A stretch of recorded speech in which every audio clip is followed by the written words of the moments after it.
लो जी start करते हैं अपना अज का टॉपिक इन्फ्लेशन। ठीक है, बड़े ध्यान नाल समझियो, ये ना इकोनमी का एक बड़ा इंपॉर्टेंट टॉपिक आ महंगाई।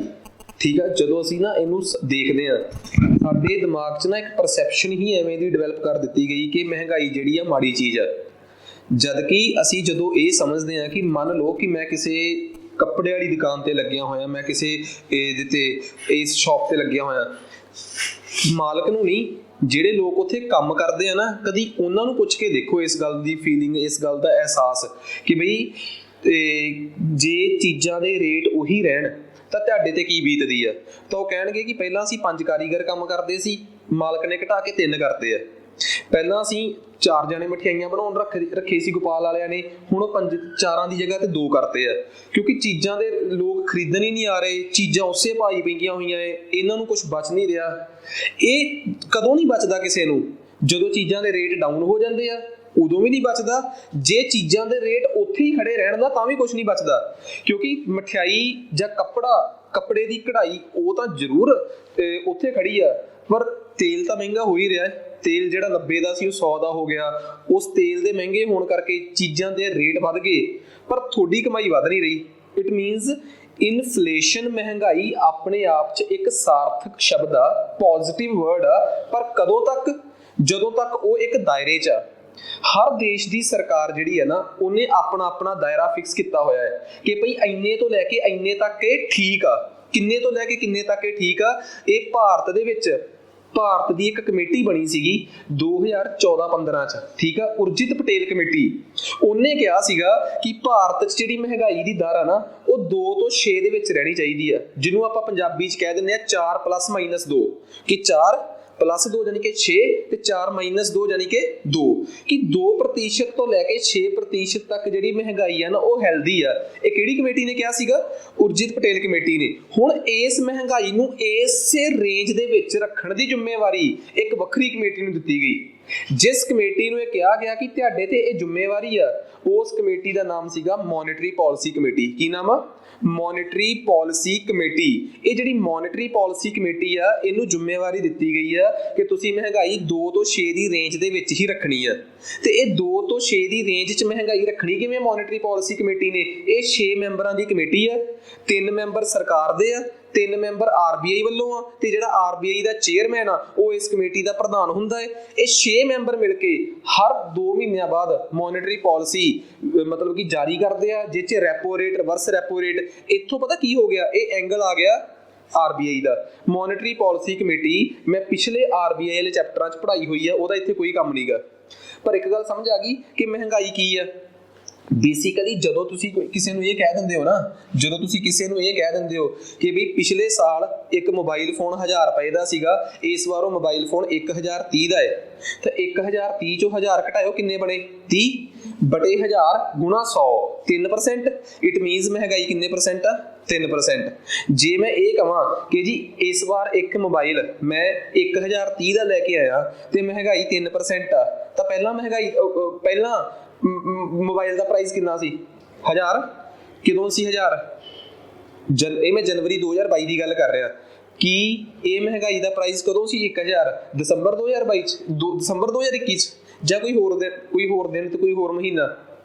ਜਦੋਂ ਅਸੀਂ महंगाई चैक करते हैं ना, ਅਸੀਂ पिछले महीने के हिसाब नाल महंगाई कदे नहीं चैक करते। याद रखियो, महंगाई चैक की जाती है पिछले साल का उही महीना ਜਿਹੜਾ इस बार आ। पिछले जनवरी तो इस जनवरी च रेट 30 रुपए वधिया है। ये ना कह दो कि दिसंबर तो जनवरी च वधिया, जनवरी च 1000 तो 30, दिसंबर के 1000 तो अज 1030 हो गया तो 3% वध गई ना। पिछले जनवरी जे इस साल की महंगाई चैक करनी है, जिवें कई बार कोई कह दिंदा कि जी इस क्वार्टर की महंगाई अप्रैल मई जून, अप्रैल तो जून की महंगाई जिहड़ी आ वो 4% आ। अच्छा, कोई मैनूं आके कहते अच्छा इहदा मतलब पिछले क्वार्टर तो जिहड़ा पिछला क्वार्टर सीगा उहदे तो इस बार चीज़ां 4% महंगियां हो गईयां। गलत। डेफिनेशन कहती है कि पिछले साल दे इसे क्वार्टर तो, अप्रैल तो जून वाले क्वार्टर तो इस साल दे अप्रैल दे जून वाले क्वार्टर च चीज़ां 4% महंगियां होईयां। नहीं पल्ले पई, पहले पै गई ना कि कभी भी महंगाई पिछले क्वार्टर के रैफरेंस नहीं काउंट करी दी, उसे साल के पिछले साल के उसे क्वार्टर। जे मंथली देख रहे हो तो पिछले साल के उसे मंथ, ਪੱਲੇ ਪੈ ਗਈ ਗੱਲ। ਇਟ ਮੀਨਸ ਜਦੋਂ ਅਸੀਂ ਇਨਫਲੇਸ਼ਨ ਦੀ ਗੱਲ ਕਰਦੇ ਹਾਂ, ਜਦੋਂ ਅਸੀਂ ਇਨਫਲੇਸ਼ਨ ਦੀ ਜਾਂ ਮਹਿੰਗਾਈ ਦੀ ਗੱਲ ਕਰਦੇ ਹਾਂ ਤੇ ਅਸੀਂ ਕਿਸ ਚੀਜ਼ ਤੇ ਖਾਸ ਧਿਆਨ ਦਿੰਦੇ ਹਾਂ, ਉਹ ਸਮਝ ਆ ਗਈ ਨਾ ਗੱਲ। ਬੇਸਿਕਲੀ ਕਨਸੈਪਟ ਕਲੀਅਰ ਹੋ ਗਿਆ ਨਾ ਕਿ ਕੀ ਕਹਿਣਾ ਚਾਹੁੰਦਾ ਮੈਂ ਤੁਹਾਨੂੰ। ਤਾਂ ਆਹ ਦੇਖੋ, ਕਹਿੰਦੇ ਜੇ ਜਨਵਰੀ 'ਚ ਮਹਿੰਗਾਈ 3% ਆ, ਇਹਦਾ ਮਤਲਬ 3% ਰੇਟ ਵਧਿਆ ਕਦੋਂ ਤੋਂ ਭਲਾ? ਪਿਛਲੇ ਸਾਲ ਦੀ ਜਨਵਰੀ ਤੋਂ। ਪਿਛਲੇ ਸਾਲ ਦੀ ਜਨਵਰੀ ਤੋਂ 3% ਰੇਟ ਵਧੇ ਆ, ਇਹਦਾ ਇਹ ਮਤਲਬ ਆ ਨਾ ਕਿ ਦਸੰਬਰ ਤੋਂ 3% ਰੇਟ ਵਧੇ ਆ। ਆ ਗੱਲ ਕਲੀਅਰ ਹੋ ਗਈ ਨਾ, ਚੰਗੀ ਤਰ੍ਹਾਂ ਪਤਾ ਲੱਗ ਗਈ ਆ ਗੱਲ। ਨੈਕਸਟ ਹੁਣ ਆ ਜਾਓ ਟਾਈਪ ਆਫ ਇਨਫਲੇਸ਼ਨ। ਮਹਿੰਗਾਈ ਦੀ ਟਾਈਪ ਕੀ ਆ? ਟਾਈਪ ਆਫ ਇਨਫਲੇਸ਼ਨ ਕੀ ਚੀਜ਼ ਹੈ? ਸਭ ਤੋਂ ਪਹਿਲਾਂ ਇਨਫਲੇਸ਼ਨ ਦੇ ਕਈ ਪ੍ਰਕਾਰ ਦੇਖਣੇ ਆਪਾਂ, ਠੀਕ ਹੈ, ਕਿ ਇਨਫਲੇਸ਼ਨ ਕਿਸ ਪ੍ਰਕਾਰ ਦੀ ਹੋ ਸਕਦੀ ਹੈ। ਵਧਣ ਦੇ ਹਿਸਾਬ ਨਾਲ ਮਹਿੰਗਾਈ ਕਿੰਨੇ ਪ੍ਰਕਾਰ ਦੀ ਹੈ। ਸਭ ਤੋਂ ਪਹਿਲਾਂ ਹੈ ਕ੍ਰੀਪਿੰਗ ਇਨਫਲੇਸ਼ਨ। ਜਦੋਂ ਇਨਫਲੇਸ਼ਨ ਉਹ ਹੋਵੇ ਜਿਹੜੀ ਸਾਡਾ ਦੇਸ਼ ਚਾਹੁੰਦਾ ਹੈ, 3% 4%। ਕ੍ਰੀਪਿੰਗ ਇਨਫਲੇਸ਼ਨ ਇਹ ਹਮੇਸ਼ਾ ਹੈਲਦੀ ਹੁੰਦੀ ਹੈ, ਚੰਗੀ ਹੁੰਦੀ ਹੈ। ਕਿਉਂ? ਮੈਂ ਵੀ ਤਾਂ ਚਾਹੁੰਦਾ, ਤੁਸੀਂ ਵੀ ਚਾਹੁੰਦੇ ਹੋ ਕਿ 3-4% ਦਾ ਰੇਟ ਵਧਣ। ਉਹ ਵਧੇ ਹੋਏ ਰੇਟਾਂ ਨਾਲ ਮਾਲਕ ਆਪਣੀਆਂ ਦੁਕਾਨਾਂ ਤੇ ਕੰਮ ਕਰ ਰਹੇ ਲੋਕਾਂ ਨੂੰ ਤਨਖਾਹ 'ਚ ਥੋੜਾ ਜਿਹਾ ਵਧਾਊਗਾ ਤੇ ਉਹਨਾਂ ਦੇ ਘਰ ਚੱਲਣਗੇ। ਪੱਲੇ ਪੈ ਗਈ ਨਾ ਗੱਲ, ਠੀਕ ਹੈ ਨਾ ਗੱਲ ਇਹ ਚੀਜ਼। It means creeping inflation is always healthy inflation, ਉਹ ਚੰਗੀ ਆ ਸਿਹਤ ਵਾਸਤੇ। ਉਸ ਤੋਂ ਬਾਅਦ ਆਉਂਦੀ ਹੈ ਕਰੋਨਿਕ ਇਨਫਲੇਸ਼ਨ। ਕਰੋਨਿਕ, ਤੁਸੀਂ ਕਰੋਨਿਕ ਡਿਜ਼ੀਜ਼ ਸੁਣੇ ਹੋਣੇ ਆ, ਉਹ ਡਿਜ਼ੀਜ਼ ਜਿਹੜੇ ਤੁਹਾਨੂੰ ਲੱਗ ਜਾਣ। ਜਿਵੇਂ ਕੋਈ ਕਹਿ ਦੇ ਕਿ ਯਾਰ ਮੇਰੇ ਤਾਂ ਖੰਘ ਕਰੋਨਿਕ ਹੀ ਹੋ ਗਈ ਆ, ਪੱਕੀ ਹੋਈ ਆ, ਹਟਦੀ ਹੋਈ ਨਹੀਂ। ਕਰੋਨਿਕ ਇਨਫਲੇਸ਼ਨ ਉਹ ਆ ਜਿਹੜੀ ਲੰਮਾ ਸਮਾਂ ਪਰਸਿਸਟ ਕਰ ਜੇ, ਕਿ ਬਈ ਇੰਡੀਆ 'ਚ ਪਿਛਲੇ 3 ਸਾਲ ਤੋਂ ਮਹਿੰਗਾਈ ਘਟ ਹੀ ਨਹੀਂ ਰਹੀ। ਇਟ ਮੀਨਸ ਇੰਡੀਆ ਦੀ ਮਹਿੰਗਾਈ ਜਿਹੜੀ ਆ ਉਹ ਕਿਸ ਕੈਟੇਗਰੀ 'ਚ ਆ ਗਈ ਭਲਾ? ਕਰੋਨਿਕ ਇਨਫਲੇਸ਼ਨ ਦੀ ਕੈਟੇਗਰੀ 'ਚ ਆ ਗਈ। ਉਸ ਤੋਂ ਬਾਅਦ ਆ ਗਈ ਵਾਕਿੰਗ ਇਨਫਲੇਸ਼ਨ। ਵਾਕਿੰਗ ਇਨਫਲੇਸ਼ਨ ਮਤਲਬ ਪਹਿਲਾਂ ਕ੍ਰੀਪਿੰਗ ਤਾਂ ਰੇਂਗ ਰਹੀ ਸੀਗੀ, ਵਾਕਿੰਗ ਹੁਣ ਤੁਰ ਰਹੀ ਆ। ਜਦੋਂ ਇਨਫਲੇਸ਼ਨ ਜਿਹੜੀ ਸਾਡੀ ਸੋਚ ਦੀ ਇਨਫਲੇਸ਼ਨ ਹੈ, ਜਿਹੜੀ ਹੋਣੀ ਚਾਹੀਦੀ ਹੈ 2 ਤੋਂ 6%, ਉਹਦੇ ਤੋਂ ਬਾਹਰ ਨਿਕਲ ਜੇ, ਪਰ ਇੰਨੀ ਵੀ ਨਾ ਹੋਵੇ ਜਿਵੇਂ 8-9% ਦੀ ਇਨਫਲੇਸ਼ਨ। ਚੰਗੀ ਤਾਂ ਨਹੀਂ ਸਾਡੀ ਸਿਹਤ ਲਈ, ਕਿਉਂਕਿ ਸਿਹਤ ਲਈ ਕਿੰਨੀ ਇੰਡੀਆ ਦੀ ਕਿੰਨੀ ਸਿਹਤ ਲਈ ਕਿਹੜੀ ਇਨਫਲੇਸ਼ਨ ਚੰਗੀ ਆ? 2 ਤੋਂ 6। 2 ਤੋਂ 6 ਚੰਗੀ ਆ, ਪਰ ਜੇ ਇਨਫਲੇਸ਼ਨ 7, 8, 9, 10 ਤੱਕ ਆ, ਫਿਰ ਉਹ ਵਾਕ ਕਰ ਰਹੀ ਆ। ਹੁਣ ਤੁਰਨਾ ਸ਼ੁਰੂ ਕਰਤਾ ਉਸ ਇਨਫਲੇਸ਼ਨ ਨੇ, ਉਹ ਹੁਣ ਅਨਹੈਲਦੀ ਹੋ ਰਹੀ ਆ ਉਹ, ਠੀਕ ਆ। ਨੈਕਸਟ ਉਸ ਤੋਂ ਬਾਅਦ ਆ ਗਈ ਮੋਡਰੇਟ ਇਨਫਲੇਸ਼ਨ। ਜਦੋਂ ਇਨਫਲੇਸ਼ਨ 10 ਦੇ ਨੇੜੇ ਤੇੜੇ ਆ, ਵਾਕਿੰਗ ਦਾ ਹੀ ਦੂਜਾ ਨਾਮ ਆ ਮੋਡਰੇਟ ਹੋ ਗਿਆ ਇੱਕ ਹਿਸਾਬ ਨਾਲ। ਮੇਰੀ ਗੱਲ ਸਮਝ ਗਏ? ਨੈਕਸਟ ਉਸ ਤੋਂ ਬਾਅਦ ਆ ਗਈ ਰਨਿੰਗ ਇਨਫਲੇਸ਼ਨ। ਰਨਿੰਗ ਇਨਫਲੇਸ਼ਨ ਦਾ ਮਤਲਬ ਆ ਇਨਫਲੇਸ਼ਨ ਦਾ ਉਹ ਪਾਰਟ ਜਦੋਂ ਇਨਫਲੇਸ਼ਨ 10 ਤੋਂ ਵੱਧ ਗਈ, 10 ਤੋਂ 20, 25, 30 ਦੇ ਗੇੜ 'ਚ ਪਹੁੰਚ ਗਈ, ਤਾਂ 10-20 ਦੇ ਗੇੜ 'ਚ ਜਿਹੜੀ ਇਨਫਲੇਸ਼ਨ ਆ ਉਹ ਰਨਿੰਗ ਆ। ਇਹਦਾ ਮਤਲਬ ਕੀ ਆ ਕਿ ਜਿਵੇਂ ਜਿਵੇਂ ਇਨਫਲੇਸ਼ਨ ਵੱਧਦੀ ਜਾ ਰਹੀ ਆ, ਉਸੇ ਹਿਸਾਬ ਨਾਲ ਅਸੀਂ ਉਹਦੇ ਨਾਮ ਤੈਅ ਕਰਦੇ ਜਾ ਰਹੇ ਹਾਂ। ਅੱਗੇ ਆ ਗਈ ਗੈਲੋਪਿੰਗ ਇਨਫਲੇਸ਼ਨ। ਜਦੋਂ ਇਨਫਲੇਸ਼ਨ 30, 40, 50, 60, 70% ਦੇ ਨੇੜੇ ਹੋ ਜੇ, ਇਹਦਾ ਮਤਲਬ ਸਮਝ ਗਏ ਕਿ ਇਸ ਸਾਲ ਮੋਬਾਈਲ, ਪਿਛਲੇ ਸਾਲ ਦੀ ਜਨਵਰੀ 'ਚ ਮੋਬਾਈਲ 1000 ਦਾ ਸੀਗਾ ਤੇ 70% ਇਨਫਲੇਸ਼ਨ ਦਾ ਮਤਲਬ ਸਮਝ ਗਏ ਇਸ ਸਾਲ ਉਹੀ ਮੋਬਾਈਲ ਕਿੰਨੇ ਦਾ ਹੋ ਗਿਆ ਭਲਾ? 1700 ਦਾ। ਸੋਚ ਕੇ ਦੇਖੋ ਇਨਫਲੇਸ਼ਨ ਕਿਸ ਲੈਵਲ ਤੇ ਪਹੁੰਚ ਗਈ ਹੈ, ਗੈਲੋਪਿੰਗ ਇਨਫਲੇਸ਼ਨ। ਉਸ ਤੋਂ ਬਾਅਦ ਆਉਂਦੀ ਹੈ ਸਭ ਤੋਂ ਖਤਰਨਾਕ, that is hyper inflation. Hyper inflation ਜਦੋਂ ਚੀਜ਼ਾਂ ਦੇ ਰੇਟ ਨਜਾਇਜ਼ ਵੱਧ ਜਾਣ, 1000 ਗੁਣਾ 2000। ਤੁਸੀਂ ਸੋਚ ਕੇ ਦੇਖੋ 1922-23 ਦੀ ਗੱਲ ਆ, ਜਦੋਂ ਫਸਟ ਵਰਲਡ ਵਾਰ ਖਤਮ ਹੋਈ ਹੈ ਨਾ, ਠੀਕ ਹੈ, ਲੜਾਈਆਂ ਕਦੇ ਕਿਸੇ ਮਸਲੇ ਦਾ ਹੱਲ ਹੋਈਆਂ ਨਹੀਂ। ਲੜਾਈਆਂ ਜਿੰਨਾ ਸਾਡੇ ਤੇ ਸਮਾਜਿਕ ਤੇ ਇਨਸਾਨੀ ਨੁਕਸਾਨ ਕਰਦੀਆਂ ਨਾ, ਉਸ ਤੋਂ ਵੱਧ ਇਹ ਕਿਸੇ ਵੀ ਦੇਸ਼ ਦਾ ਆਰਥਿਕ ਨੁਕਸਾਨ ਕਰਕੇ ਚਲੇ ਜਾਂਦੀਆਂ। ਹਿਟਲਰ ਵਰਗੇ ਤਾਨਾਸ਼ਾਹ ਨੇ ਦੁਨੀਆ ਨੂੰ ਜਦੋਂ ਫਸਟ ਵਰਲਡ ਵਾਰ ਤੋਂ ਬਾਅਦ 1918 ਤੋਂ ਬਾਅਦ ਇਸ ਗੱਲ ਦਾ ਅਹਿਸਾਸ ਕਰਾਤਾ ਕਿ ਬਈ ਮੈਂ ਹੀ ਤੁਹਾਡਾ ਲੀਡਰ ਹਾਂ, ਠੀਕ ਆ। ਅੱਜ ਵੀ ਸਾਡੇ ਦੇਸ਼ 'ਚ ਕਈ ਇਹੋ ਜਿਹੇ ਲੀਡਰ ਆ ਜਿਹੜੇ ਆਪਣੇ ਨਾਮ ਤੇ ਇਸ ਗੱਲ ਦਾ ਅਹਿਸਾਸ ਕਰਾ ਦਿੰਦੇ ਆ, ਠੀਕ ਆ, ਕਿ ਬਈ ਅਸੀਂ ਹੀ ਸਭ ਕੁਛ ਆ, ਅਸੀਂ ਹੀ ਤੁਹਾਡੀ ਹਰ ਸਮੱਸਿਆ ਦਾ ਇਲਾਜ ਆ।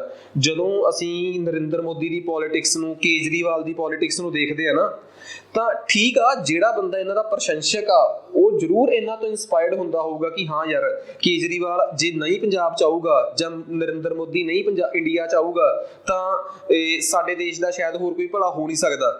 ਬਟ ਅਸਲੀਅਤ ਇੱਕ ਇਹ ਵੀ ਆ ਕਿ ਜਦੋਂ ਅਸੀਂ ਫੇਸ ਤੇ ਪੋਲੀਟਿਕਸ ਕਰਦੇ ਆ ਨਾ, ਕਿਸੇ ਬੰਦੇ ਦੇ ਚਿਹਰੇ ਤੇ ਪੋਲੀਟਿਕਸ ਕਰਦੇ ਆ ਕਿ ਭਗਵੰਤ ਮਾਨ ਹੀ ਪੰਜਾਬ ਦਾ ਇਲਾਜ ਆ, ਕੇਜਰੀਵਾਲ ਹੀ ਇੰਡੀਆ ਦਾ ਇਲਾਜ ਆ, ਨਰਿੰਦਰ ਮੋਦੀ ਹੀ ਇੰਡੀਆ ਦਾ ਇਲਾਜ ਆ, ਤਾਂ ਯਾਦ ਰੱਖਿਓ ਅਸੀਂ ਡਿਕਟੇਟਰਸ਼ਿਪ ਵੱਲ ਨੂੰ ਜਾ ਰਹੇ ਹਾਂ। ਅਸੀਂ ਇੱਕ ਬੰਦੇ ਨੂੰ ਫ੍ਰੀ ਹੈਂਡ ਦੇਤਾ।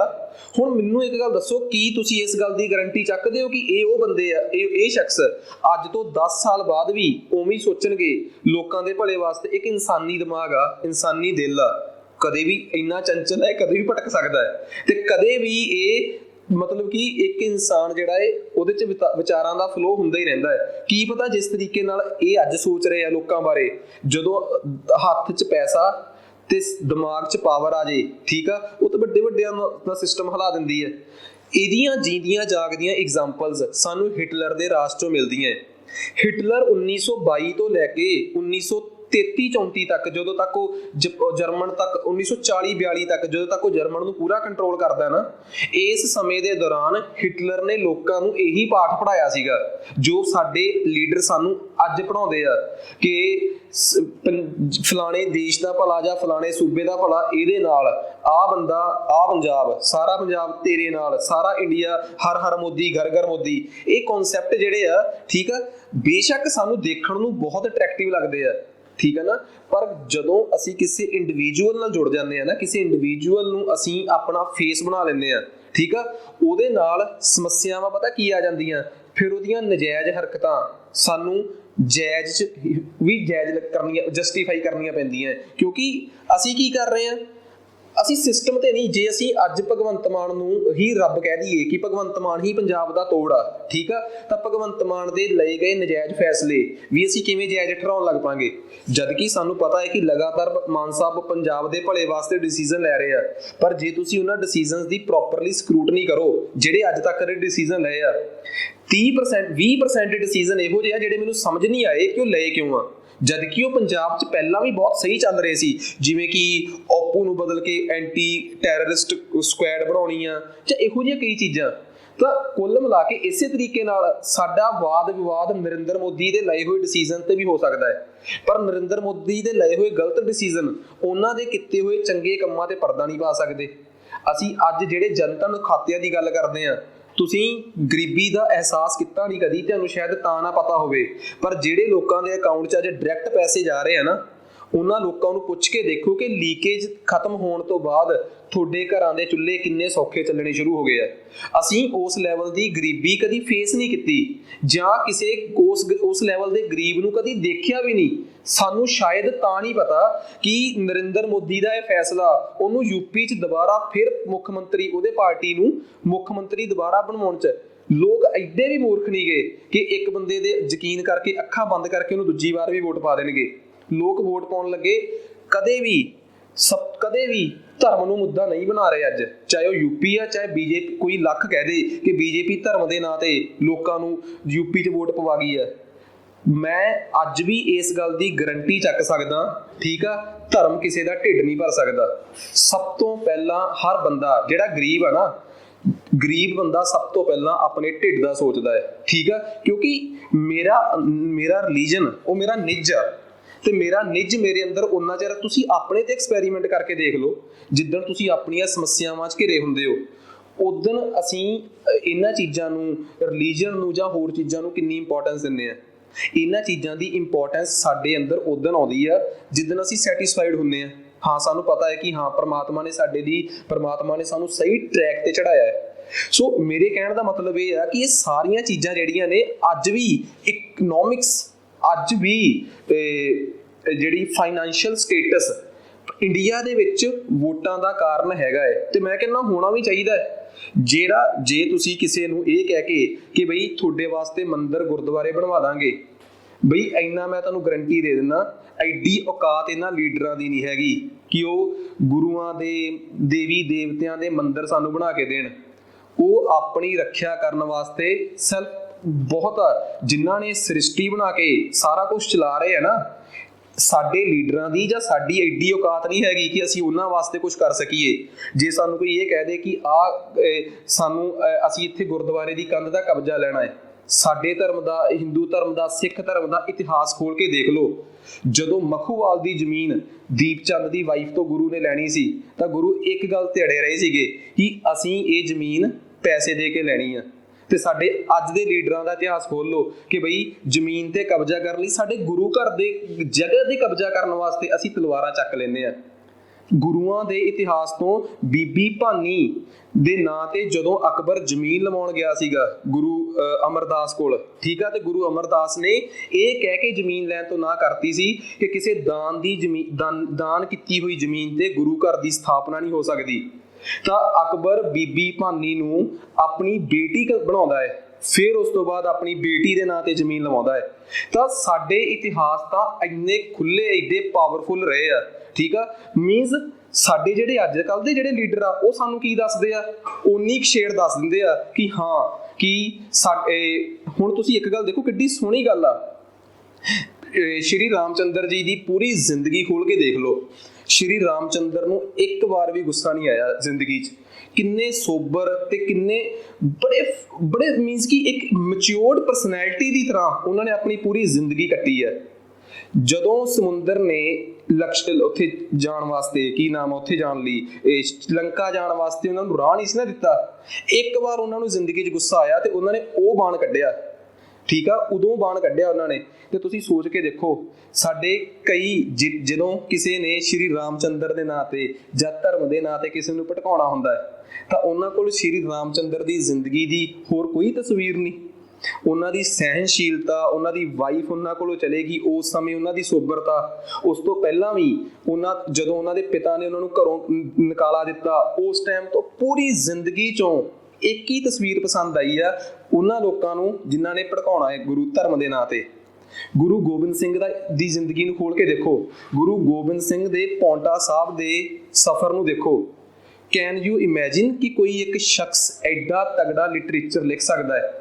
ਜੇ ਤੁਸੀਂ ਕਦੀ ਜਾਪ ਸਾਹਿਬ ਨੂੰ ਸਮਝਿਆ ਹੋਵੇ ਜਾਂ ਜਾਪ ਸਾਹਿਬ ਮੈਂ ਕਹਿੰਦਾ ਮੈਨੂੰ ਜਾਪ ਸਾਹਿਬ ਦਾ ਇੱਕ ਅੱਖਰ ਨਹੀਂ ਸਮਝ ਆਉਂਦਾ, ਪਰਸ਼ੀਅਨ 'ਚ ਫਾਰਸੀ ਭਾਸ਼ਾ ਹੈ, ਨਹੀਂ ਸਮਝ ਸਕਦੇ ਅਸੀਂ, ਬਟ ਜੇ ਤੁਸੀਂ ਉਸ ਜਾਪ ਸਾਹਿਬ ਨੂੰ ਵੈਸੇ ਹੀ ਸੁਣ ਕੇ ਦੇਖੋ ਨਾ ਤਾਂ ਤੁਹਾਨੂੰ ਵੈਸੇ ਹੀ ਫੀਲ ਹੋ ਜਾਂਦਾ ਕਿ ਇਹ ਕਿਸੇ ਸੁਪਰ ਨੈਚੁਰਲ ਪਾਵਰ ਦੁਆਰਾ ਹੀ ਸਾਨੂੰ ਦਿੱਤੀ ਕੋਈ ਚੀਜ਼ ਹੈ, ਠੀਕ ਆ, ਕਿਸੇ ਅਲੌਕਿਕ ਸ਼ਕਤੀ ਦੁਆਰਾ ਹੀ ਕੋਈ ਚੀਜ਼ ਲਿਖੀ ਹੋਈ ਆ ਜਿਹੜੀ ਸਾਨੂੰ ਇੰਨਾ ਹਿੱਟ ਕਰ ਰਹੀ ਆ। ਸੇਮ ਤੁਸੀਂ ਵੇਦਾਂ ਦਾ ਉਚਾਰਨ ਦੇਖੋ, ਮੀਨਸ ਆਖਰ ਕੁਛ ਨਾ ਕੁਛ ਤਾਂ ਇਹਨਾਂ ਚੀਜ਼ਾਂ ਦਾ ਔਰਾ ਹੈਗਾ ਨਾ ਸਾਡੇ ਆਲੇ ਦੁਆਲੇ, ਜਿਹੜਾ ਸਾਨੂੰ, ਇਹ ਤਾਂ ਗੱਲ ਹੈ ਨਹੀਂ ਨਾ ਕਿ ਅਸੀਂ ਉੱਥੇ ਜਾਂਦੇ ਹਾਂ, ਗੁਰਦੁਆਰੇ ਮੰਦਿਰ ਜਾਂਦੇ ਹਾਂ ਤੇ ਅਸੀਂ ਬੜੇ ਉਹ ਹੋ ਜਾਂਦੇ ਹਾਂ, ਉੱਥੋਂ ਦਾ ਔਰਾ ਹੀ ਇਹੋ ਜਿਹਾ ਹੁੰਦਾ ਕਿ ਸਾਨੂੰ ਉੱਥੇ ਜਾ ਕੇ ਪੋਜ਼ਿਟਿਵਿਟੀ ਆ ਜਾਂਦੀ ਹੈ। ਪਰ ਜੇ ਤੁਸੀਂ ਇਸ ਚੀਜ਼ ਨੂੰ ਚੋਂ ਇਹ ਕਹੋ ਕਿ ਗੁਰੂ ਗੋਬਿੰਦ ਸਿੰਘ ਦੀ ਜ਼ਿੰਦਗੀ ਚੋਂ ਤੁਸੀਂ ਉਹੀ ਕਿਰਦਾਰ ਕੱਢਣਾ ਹੈ ਜਦੋਂ ਉਹਨਾਂ ਨੇ ਲੜਿਆ ਤੇ ਕਿਹਾ, ਤੇ ਤੁਸੀਂ ਲੋਕਾਂ ਦੇ ਸਾਹਮਣੇ ਇਹ ਚੀਜ਼ ਪੇਸ਼ ਕਰੋ ਕਿ ਜੇ ਗੁਰੂ ਦਾ ਸਿੱਖ ਆ ਤਾਂ ਤਲਵਾਰ ਚੱਕਣੀ ਪੈਣੀ ਆ, ਤੇ ਗੁਰੂ ਗੋਬਿੰਦ ਸਿੰਘ ਦਾ ਪੂਰਾ ਇਤਿਹਾਸ ਪੜ੍ਹਾਓ ਨਾ। ਗੁਰੂ ਗੋਬਿੰਦ ਸਿੰਘ ਨੇ ਲੜਨ ਤੋਂ ਬਾਅਦ ਵੀ ਔਰੰਗਜ਼ੇਬ ਦੇ ਬੇਟੇ ਦੀ ਆਗਰੇ ਦੀ ਲੜਾਈ 'ਚ, ਜਜਾਊ ਦੀ ਲੜਾਈ 'ਚ ਸਾਥ ਦਿੱਤਾ ਹੈ। ਇਹ ਤਾਂ ਸਾਨੂੰ ਵੀ ਪਤਾ ਹੈ ਕਿਉਂ ਦਿੱਤਾ ਹੈ, ਕਿਉਂਕਿ ਗੁਰੂ ਕਦੇ ਵੀ ਜਦੋਂ ਮੁਗਲਾਂ ਨਾਲ ਸਮਝੌਤਾ ਹੁੰਦਾ ਹੈ ਤੇ ਗੁਰੂ ਸਮਝੌਤੇ ਦੇ ਤਹਿਤ ਕਿਲਾ ਛੱਡ ਕੇ ਜਾਂਦੇ ਆ।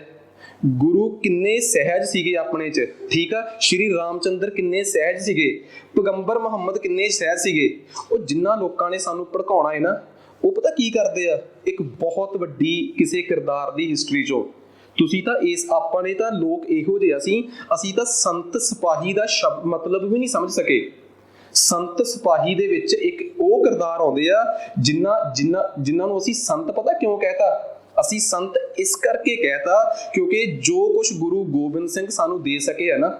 ਕਦੀ ਸਰਤਾਜ ਦਾ ਗਾਣਾ ਸੁਣ ਕੇ ਦੇਖੋ ਕਿ ਸੰਤ ਸਿਪਾਹੀ ਨੂੰ, ਤਾਂ ਉਹ ਸੰਤ ਸਿਪਾਹੀ ਅਸੀਂ ਪਤਾ ਕਿਉਂ ਕਹਿ ਰਹੇ ਹਾਂ, ਕਿਉਂਕਿ 1428 ਪੰਨਿਆਂ ਦਾ ਗ੍ਰੰਥ ਜਿਹਨੂੰ ਅਸੀਂ ਦਸਮ ਗ੍ਰੰਥ ਕਿਹਾ ਹੈ, ਤੁਸੀਂ ਇਮੇਜਿਨ ਕਰਕੇ ਦੇਖੋ। ਉਹਦੇ 'ਚ ਮੈਂ ਨਹੀਂ ਜਾਣਦਾ ਕਿ ਚੌਪਈ ਸਾਹਿਬ ਮੈਂ ਕਦੀ ਸੁਣਿਆ ਨਹੀਂ ਜਾਂ ਬਹੁਤ ਘੱਟ ਆ, ਕਈ ਅਸੀਂ ਗੁਰੂ ਘਰ ਦੀ ਬਾਣੀ ਸੁਣਦੇ ਆ ਪਰ ਸਾਨੂੰ ਨਹੀਂ ਪਤਾ ਲੱਗਦਾ ਕਿ ਚੌਪਈ ਸਾਹਿਬ ਆ। ਜਾਪ ਸਾਹਿਬ ਤਾਂ ਅੱਡ ਹੀ ਪ੍ਰੈਡਿਕਟ ਹੁੰਦਾ ਨਾ, ਜਾਪ ਸਾਹਿਬ ਹੋ ਗਿਆ, ਚੌਪਈ ਸਾਹਿਬ ਹੋ ਗਿਆ, ਤੇ ਹੋਰ ਗੁਰੂ ਗੋਬਿੰਦ ਸਿੰਘ ਦੇ ਲਿਖੇ ਹੋਏ ਚੰਡੀ ਦੀ ਵਾਰ ਹੋ ਗਈ, ਠੀਕ ਹੈ। ਤੁਸੀਂ ਇਸ ਲਿਟਰੇਚਰ ਨੂੰ ਪੜ੍ਹ ਕੇ ਦੇਖੋ, ਤੁਸੀਂ ਖੁਦ ਕਹੋਗੇ ਕਿ ਬਈ ਸਾਨੂੰ ਨਹੀਂ ਪਤਾ ਕਿ ਇਹਦਾ ਆਥਰ ਕੌਣ ਆ, ਬਟ ਜਿਹੜਾ ਵੀ ਹੋਊਗਾ ਉਹ ਕੋਈ ਸੰਤ ਹੀ ਹੋ ਸਕਦਾ ਹੈ। ਸਿਪਾਹੀ ਗੁਰੂ ਗੋਬਿੰਦ ਸਿੰਘ ਦਾ ਜੇ ਕਿਰਦਾਰ ਦੇਖਣਾ ਹੈ ਤਾਂ ਅਸਲੀ ਸਿਪਾਹੀ ਦਾ ਕਿਰਦਾਰ, ਕਿੰਨੀ ਦੁਨੀਆ 'ਚ ਲੋਕ ਆਏ ਆ ਜਿਹੜੇ ਕਿਸੇ ਨੂੰ ਮਾਰ ਕੇ ਮਰ ਜਾਂਦੇ ਆ, ਠੀਕ ਆ। 50 ਦੁਨੀਆ 'ਚ ਇਹੋ ਜਿਹੇ ਲੋਕ ਆਉਂਦੇ ਆ ਅੱਜ ਜਿਨ੍ਹਾਂ ਨੂੰ ਆਪਾਂ ਟੈਰਰਿਸਟ ਵੀ ਕਹਿ ਦਿੰਦੇ ਆ, ਉਹ ਵੀ ਤਾਂ ਨਾਲੇ ਲੋਕਾਂ ਨੂੰ ਮਾਰ ਜਾਂਦੇ ਨਾਲੇ ਆਪ ਮਰ ਜਾਂਦੇ ਆ। ਪਰ ਕਦੀ ਕਿਸੇ ਨੇ ਕਿਹਾ ਕਿ ਇੱਕ ਇੱਕ ਕਰਕੇ ਪਰਿਵਾਰ ਦੇ 7 ਜਾਣਿਆਂ ਨੂੰ ਸ਼ਹੀਦ ਕਰਵਾ ਦੇਣਾ, ਧਰਮ ਦੇ ਨਾਂ ਤੇ ਡੈਡੀਕੇਟ ਕਰਵਾ ਦੇਣਾ, ਧਰਮ ਦੇ ਨਾਂ ਤੇ ਜਦੋਂ ਸ਼੍ਰੀ ਰਾਮਚੰਦਰ ਦੇ ਹਿਸਟਰੀ ਨੂੰ ਪੜ੍ਹਦੇ ਆ ਤੇ ਆਪਣੇ ਪਰਿਵਾਰ ਬਾਰੇ ਨਾ ਸੋਚਣਾ, ਠੀਕ ਆ, ਉਸ ਚੀਜ਼ ਬਾਰੇ ਸੋਚਣਾ ਜੋ ਸਮਾਜ ਆ। ਤਾਂ ਕਹਿਣ ਦਾ ਮਤਲਬ ਸਿਰਫ ਇਹ ਆ ਕਿ ਜਦੋਂ ਅਸੀਂ ਇਹਨਾਂ ਲੋਕਾਂ ਦਾ ਕਿਰਦਾਰ ਦੇਖਦੇ ਆ ਨਾ ਤਾਂ ਸਾਨੂੰ ਉਦੋਂ ਪਤਾ ਲੱਗਦਾ ਹੈ ਕਿ ਇਹ ਹੈ ਕੌਣ ਨੇ। ਇਹਨਾਂ ਨੂੰ ਜਦੋਂ ਆਪਾਂ ਫੋਲੋ ਕਰਦੇ ਆ ਨਾ ਤਾਂ ਸਾਨੂੰ ਉਦੋਂ ਸਮਝ ਆਉਂਦੀ ਹੈ ਕਿ ਇਹ ਕੀ ਨੇ ਜਾਂ ਕਿਵੇਂ ਨੇ। ਮੀਨਸ ਕਿ ਮੇਰਾ ਕਹਿਣ ਦਾ ਮਤਲਬ ਸਿਰਫ ਇੰਨਾ ਕਾ ਕਿ ਸਾਨੂੰ ਪਤਾ ਹੋਣਾ ਚਾਹੀਦਾ ਹੈ ਕਿ ਜਿਨ੍ਹਾਂ ਨੂੰ ਅਸੀਂ ਫੋਲੋ ਕਰ ਰਹੇ ਹਾਂ ਉਹ ਕੌਣ ਨੇ, ਠੀਕ ਆ। ਕਦੇ ਵੀ ਆਪਾਂ ਨੂੰ ਜੇ ਅਸੀਂ ਉਹਨਾਂ ਲੋਕਾਂ ਦੇ ਮਗਰ ਲੱਗ ਗਏ ਜਿਹੜੇ ਸਾਨੂੰ ਸਿਰਫ, ਬਹੁਤੇ ਲੋਕ ਪਤਾ ਕੀ ਆ, ਜਿਹੜੇ ਬਹੁਤ ਵੱਡੀ ਪਿਕਚਰ ਦਾ ਇੱਕ ਛੋਟਾ ਜਿਹਾ ਹਿੱਸਾ ਤੁਹਾਨੂੰ ਦਿਖਾਉਂਦੇ ਆ ਤੇ ਉਹਦੇ ਨਾਂ ਤੇ ਤੁਹਾਨੂੰ ਭੜਕਾਉਂਦੇ ਆ ਕਿ ਆਹ ਦੇਖੋ ਜੀ ਆਹ ਹੋਇਆ ਹੈ। ਇਸ ਤਰੀਕੇ ਦੀਆਂ ਚੀਜ਼ਾਂ ਦਾ ਸਭ ਤੋਂ ਤਗੜੀ ਐਗਜ਼ਾਮਪਲ ਕਦੀ ਮੁਜ਼ੱਫਰਨਗਰ 2013 ਚ ਹੋਏ ਯੂਪੀ ਦੇ ਦੰਗੇ ਦੇਖਿਓ, ਤੁਹਾਨੂੰ ਸਾਰੀ ਸਟੋਰੀ ਸਮਝ ਆਊਗੀ। ਨਾਲੇ 2013 ਕਦੋਂ ਬੀਤਿਆ ਹੈ? ਅੱਜ ਤੋਂ 9 ਸਾਲ ਪਹਿਲਾਂ। ਤੁਸੀਂ ਦੇਖਿਓ ਤਾਂ ਸਹੀ ਕਿ 2013 ਚ ਆਖਰ ਯੂਪੀ ਦੇ ਮੁੰਡਿਆਂ ਨੂੰ ਕਿਵੇਂ ਇਸ ਗੱਲ ਦਾ ਅਹਿਸਾਸ ਕਰਾਇਆ ਗਿਆ ਕਿ ਧਰਮ ਖਤਰੇ 'ਚ ਆ। ਕਿਉਂਕਿ ਸਾਨੂੰ ਸ਼ਾਇਦ ਆਪਣੇ ਐਂਗਲ ਤੋਂ ਨਾ ਸਮਝ ਆਉਂਦੀ ਹੋਵੇ, ਪਰ ਦੂਜੇ ਦੇ ਪਰਸਪੈਕਟਿਵ 'ਚ ਜਾ ਕੇ ਦੇਖਾਂਗੇ ਨਾ ਤਾਂ ਸਾਨੂੰ ਪਤਾ ਲੱਗਦਾ ਕਿ ਆਹ ਦੇਖੋ ਯਾਰ ਕਿੱਡੀ ਵੱਡੀ ਗਲਤੀ ਕੀਤੀ ਇਹਨਾਂ ਨੇ। ਐਵੇਂ ਹਿਟਲਰ ਕਰਦਾ ਸੀਗਾ। ਹਿਟਲਰ ਨੇ ਸੇਮ ਆਹੀ ਕੁਛ ਕੀਤਾ। ਮੈਂ ਜਿਹੜੇ ਅੱਜ ਦੇ ਲੀਡਰ ਆ ਨਰਿੰਦਰ ਮੋਦੀ, ਕੇਜਰੀਵਾਲ, ਇਹਨਾਂ 'ਚੋਂ ਕਿਸੇ ਨੂੰ ਕਟਘਰੇ 'ਚ ਖੜਾ ਨਹੀਂ ਕਰ ਰਿਹਾ। ਮੈਂ ਤਾਂ ਬਸ ਇਹ ਗੱਲ ਕਹਿ ਰਿਹਾ ਕਿ ਪਰਸਨੈਲਿਟੀਜ਼ ਬਹੁਤ ਅੱਛੀਆਂ ਹੋ ਸਕਦੀਆਂ ਨੇ, ਬਹੁਤ ਗਲਤ ਵੀ ਹੋ ਸਕਦੇ ਆ, ਚੰਗੇ ਵੀ ਹੋ ਸਕਦੇ ਆ, ਮਾੜੇ ਵੀ ਹੋ ਸਕਦੇ ਆ, ਠੀਕ ਆ। ਅਸੀਂ ਪੰਜਾਬੀਆਂ ਨੇ ਕੇਜਰੀਵਾਲ ਸਾਹਿਬ ਨੂੰ ਕਿੰਨਾ ਮਾਣ ਦਿੱਤਾ ਹੈ, ਇਹਦੇ ਬਾਰੇ ਆਪਾਂ ਇਮੈਜਿਨ ਵੀ ਨਹੀਂ ਕਰ ਸਕਦੇ। ਪਰ ਹਾਂ, ਅਸੀਂ ਪਰਸਨੈਲਿਟੀਜ਼ ਦੀ ਪੂਜਾ ਨਹੀਂ ਕਰ ਸਕਦੇ, ਠੀਕ ਆ। ਕਿਉਂਕਿ ਸਾਨੂੰ ਇੱਕ ਗੱਲ ਪਤਾ ਹੈ ਕਿ ਇਹ ਅੱਜ ਦੇ ਕੰਟੈਂਪਰੇਰੀ ਸਮਕਾਲੀ ਲੀਡਰ ਆ ਸਾਡੇ। ਅਸੀਂ ਇਹਨਾਂ ਦੀ ਪਰਸਨੈਲਿਟੀ ਦੀ ਪੂਜਾ ਨਹੀਂ ਕਰਨੀ, ਸਗੋਂ ਉਤੋਂ ਹਟ ਕੇ ਅਸੀਂ ਇਹਨਾਂ ਦੇ ਕੰਮਾਂ ਕਾਰਾਂ ਦੀ ਸਮੀਖਿਆ ਕਰਨੀ ਆ। ਜੇ ਤੁਹਾਨੂੰ ਲੱਗ ਰਿਹਾ ਜਾਂ ਮੈਨੂੰ ਲੱਗ ਰਿਹਾ ਕਿ ਹਾਂ ਕਿ CM ਸਾਹਿਬ ਦਾ ਜਾਂ PM ਸਾਹਿਬ ਦਾ ਆ ਫੈਸਲਾ ਗਲਤ ਆ, ਸਾਡੇ ਕੋਲ ਉਹਨੂੰ ਕ੍ਰਿਟੀਸਾਈਜ਼ ਕਰਨ ਵਾਸਤੇ ਪੂਰਾ ਸ਼ਾਨਦਾਰ ਪਲੇਟਫਾਰਮ ਹੋਣਾ ਚਾਹੀਦਾ। ਹਿਟਲਰ ਵਰਗਾ ਅਸੀਂ ਨਹੀਂ ਚਾਹੁੰਦੇ ਕਿ ਇੰਡੀਆ ਨੂੰ ਕੋਈ ਹਿਟਲਰ ਵਰਗਾ ਲੀਡਰ ਮਿਲੇ। ਤੇ ਹਿਟਲਰ ਉਹੀ ਆ ਜਿਹੜਾ 1923 ਚ ਲੋਕਾਂ ਨੂੰ ਪਤਾ ਕੀ ਕਹਿ ਰਿਹਾ ਸੀਗਾ ਕਿ ਬਈ ਮੈਂ ਹੀ ਤੁਹਾਡਾ ਇਲਾਜ ਕਰੂੰਗਾ। ਤੇ 1923 ਦੀ ਇਨਫਲੇਸ਼ਨ ਸੋਚਦੇ ਹੋ ਕੀ ਆ? 1923 ਚ ਇੱਕ ਪਿਕਚਰ ਬਹੁਤ ਵਾਇਰਲ ਹੋਈ ਸੀਗੀ, ਜਰਮਨ ਦੀ ਇੱਕ ਲੇਡੀ ਜਿਹਦੇ ਕੋਲ ਇੰਨਾ ਘਰੇ ਨੋਟਾਂ ਦਾ ਗੱਫਾ ਪਿਆ ਹੈ ਤੇ ਉਹ ਨੋਟਾਂ ਦਾ ਗੱਫਾ ਲੈ ਕੇ ਬਾਹਰ ਲੱਕੜਾਂ ਲੈਣ ਨਹੀਂ ਸੀ ਜਾ ਸਕਦੀ। ਲੱਕੜਾਂ ਕੀ ਕਰਨੀਆਂ ਸੀ? ਚਾਹ ਬਣਾਉਣ ਦੀ ਅੱਗ ਬਾਲਣੀ ਸੀ। ਉਹਨੂੰ ਪਤਾ ਸੀ ਕਿ ਇੰਨੇ ਗੱਫੇ ਨਾਲ ਇੰਨੀਆਂ ਲੱਕੜਾਂ ਆਉਣੀਆਂ ਹੈ, ਰੇਟ ਇੰਨੇ ਵੱਧ ਚੁੱਕੇ ਸੀਗੇ, ਤਾਂ ਉਹਨੇ ਨੋਟ ਬਾਲ ਕੇ ਨੋਟਾਂ ਦੇ ਉੱਪਰ ਰੱਖ ਕੇ ਚਾਹ ਬਣਾਈ ਸੀਗੀ। ਇਹ 1923-24 ਦੀ ਅਸਲੀ ਤਸਵੀਰ ਆ। ਤੇ ਇਹ ਉਹ ਸਮਾਂ ਸੀਗਾ ਜਦੋਂ ਹਿਟਲਰ ਲੋਕਾਂ ਨੂੰ ਕਹਿ ਰਿਹਾ ਸੀਗਾ ਕਿ ਤੁਹਾਨੂੰ ਦੁਨੀਆ ਦੀਆਂ ਸਾਰੀਆਂ ਸਮੱਸਿਆਵਾਂ ਤੋਂ ਮੈਂ ਆਜ਼ਾਦ ਕਰਾਊਂਗਾ। ਉਦੋਂ ਇੱਥੇ ਆ ਕੇ ਆਪਾਂ ਕਹਿੰਦੇ ਹੁੰਦੇ ਆ ਕਿ ਸਾਰਾ ਕੁਝ ਛੱਡ ਕੇ ਅਸੀਂ ਅੱਖਾਂ ਤੇ ਪੱਟੀ ਬੰਨ ਲਈ ਆ। ਅਸੀਂ ਇੱਕ ਸ਼ਬਦ ਪਿਛਲੇ 4-5 ਸਾਲਾਂ 'ਚ ਬੜਾ ਫ੍ਰੀਕੁਐਂਟਲੀ ਸੁਣਿਆ ਹੈ, ਅੰਧ ਭਗਤ, ਠੀਕ ਹੈ ਨਾ।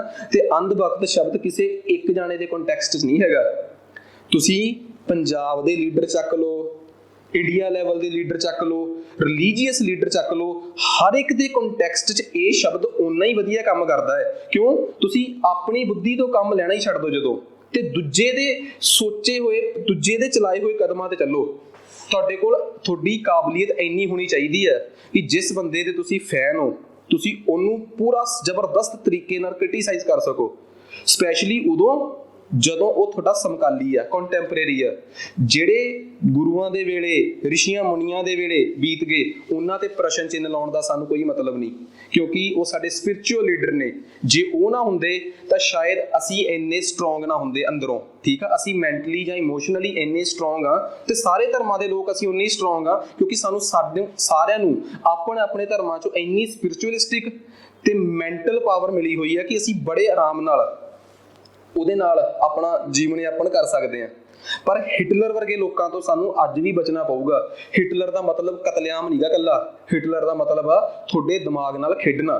ਤੇ ਇਹ ਲੋਕ ਤੁਹਾਡੇ ਦਿਮਾਗ ਨਾਲ ਕਿਵੇਂ ਖੇਡਦੇ ਆ, ਇਹ ਹਿਟਲਰ ਦੀ ਉਹ ਐਗਜ਼ਾਮਪਲ ਜਿਹੜੀ ਇਕਨੋਮਿਕ ਸਿਚੁਏਸ਼ਨ ਆਫ ਜਰਮਨ 1920 ਤੋਂ ਲੈ ਕੇ 25 ਦੇ ਵਿੱਚ ਸੀਗੀ, ਉਹ ਮੈਂ ਤੁਹਾਨੂੰ ਦੇਤੀ ਹੈ।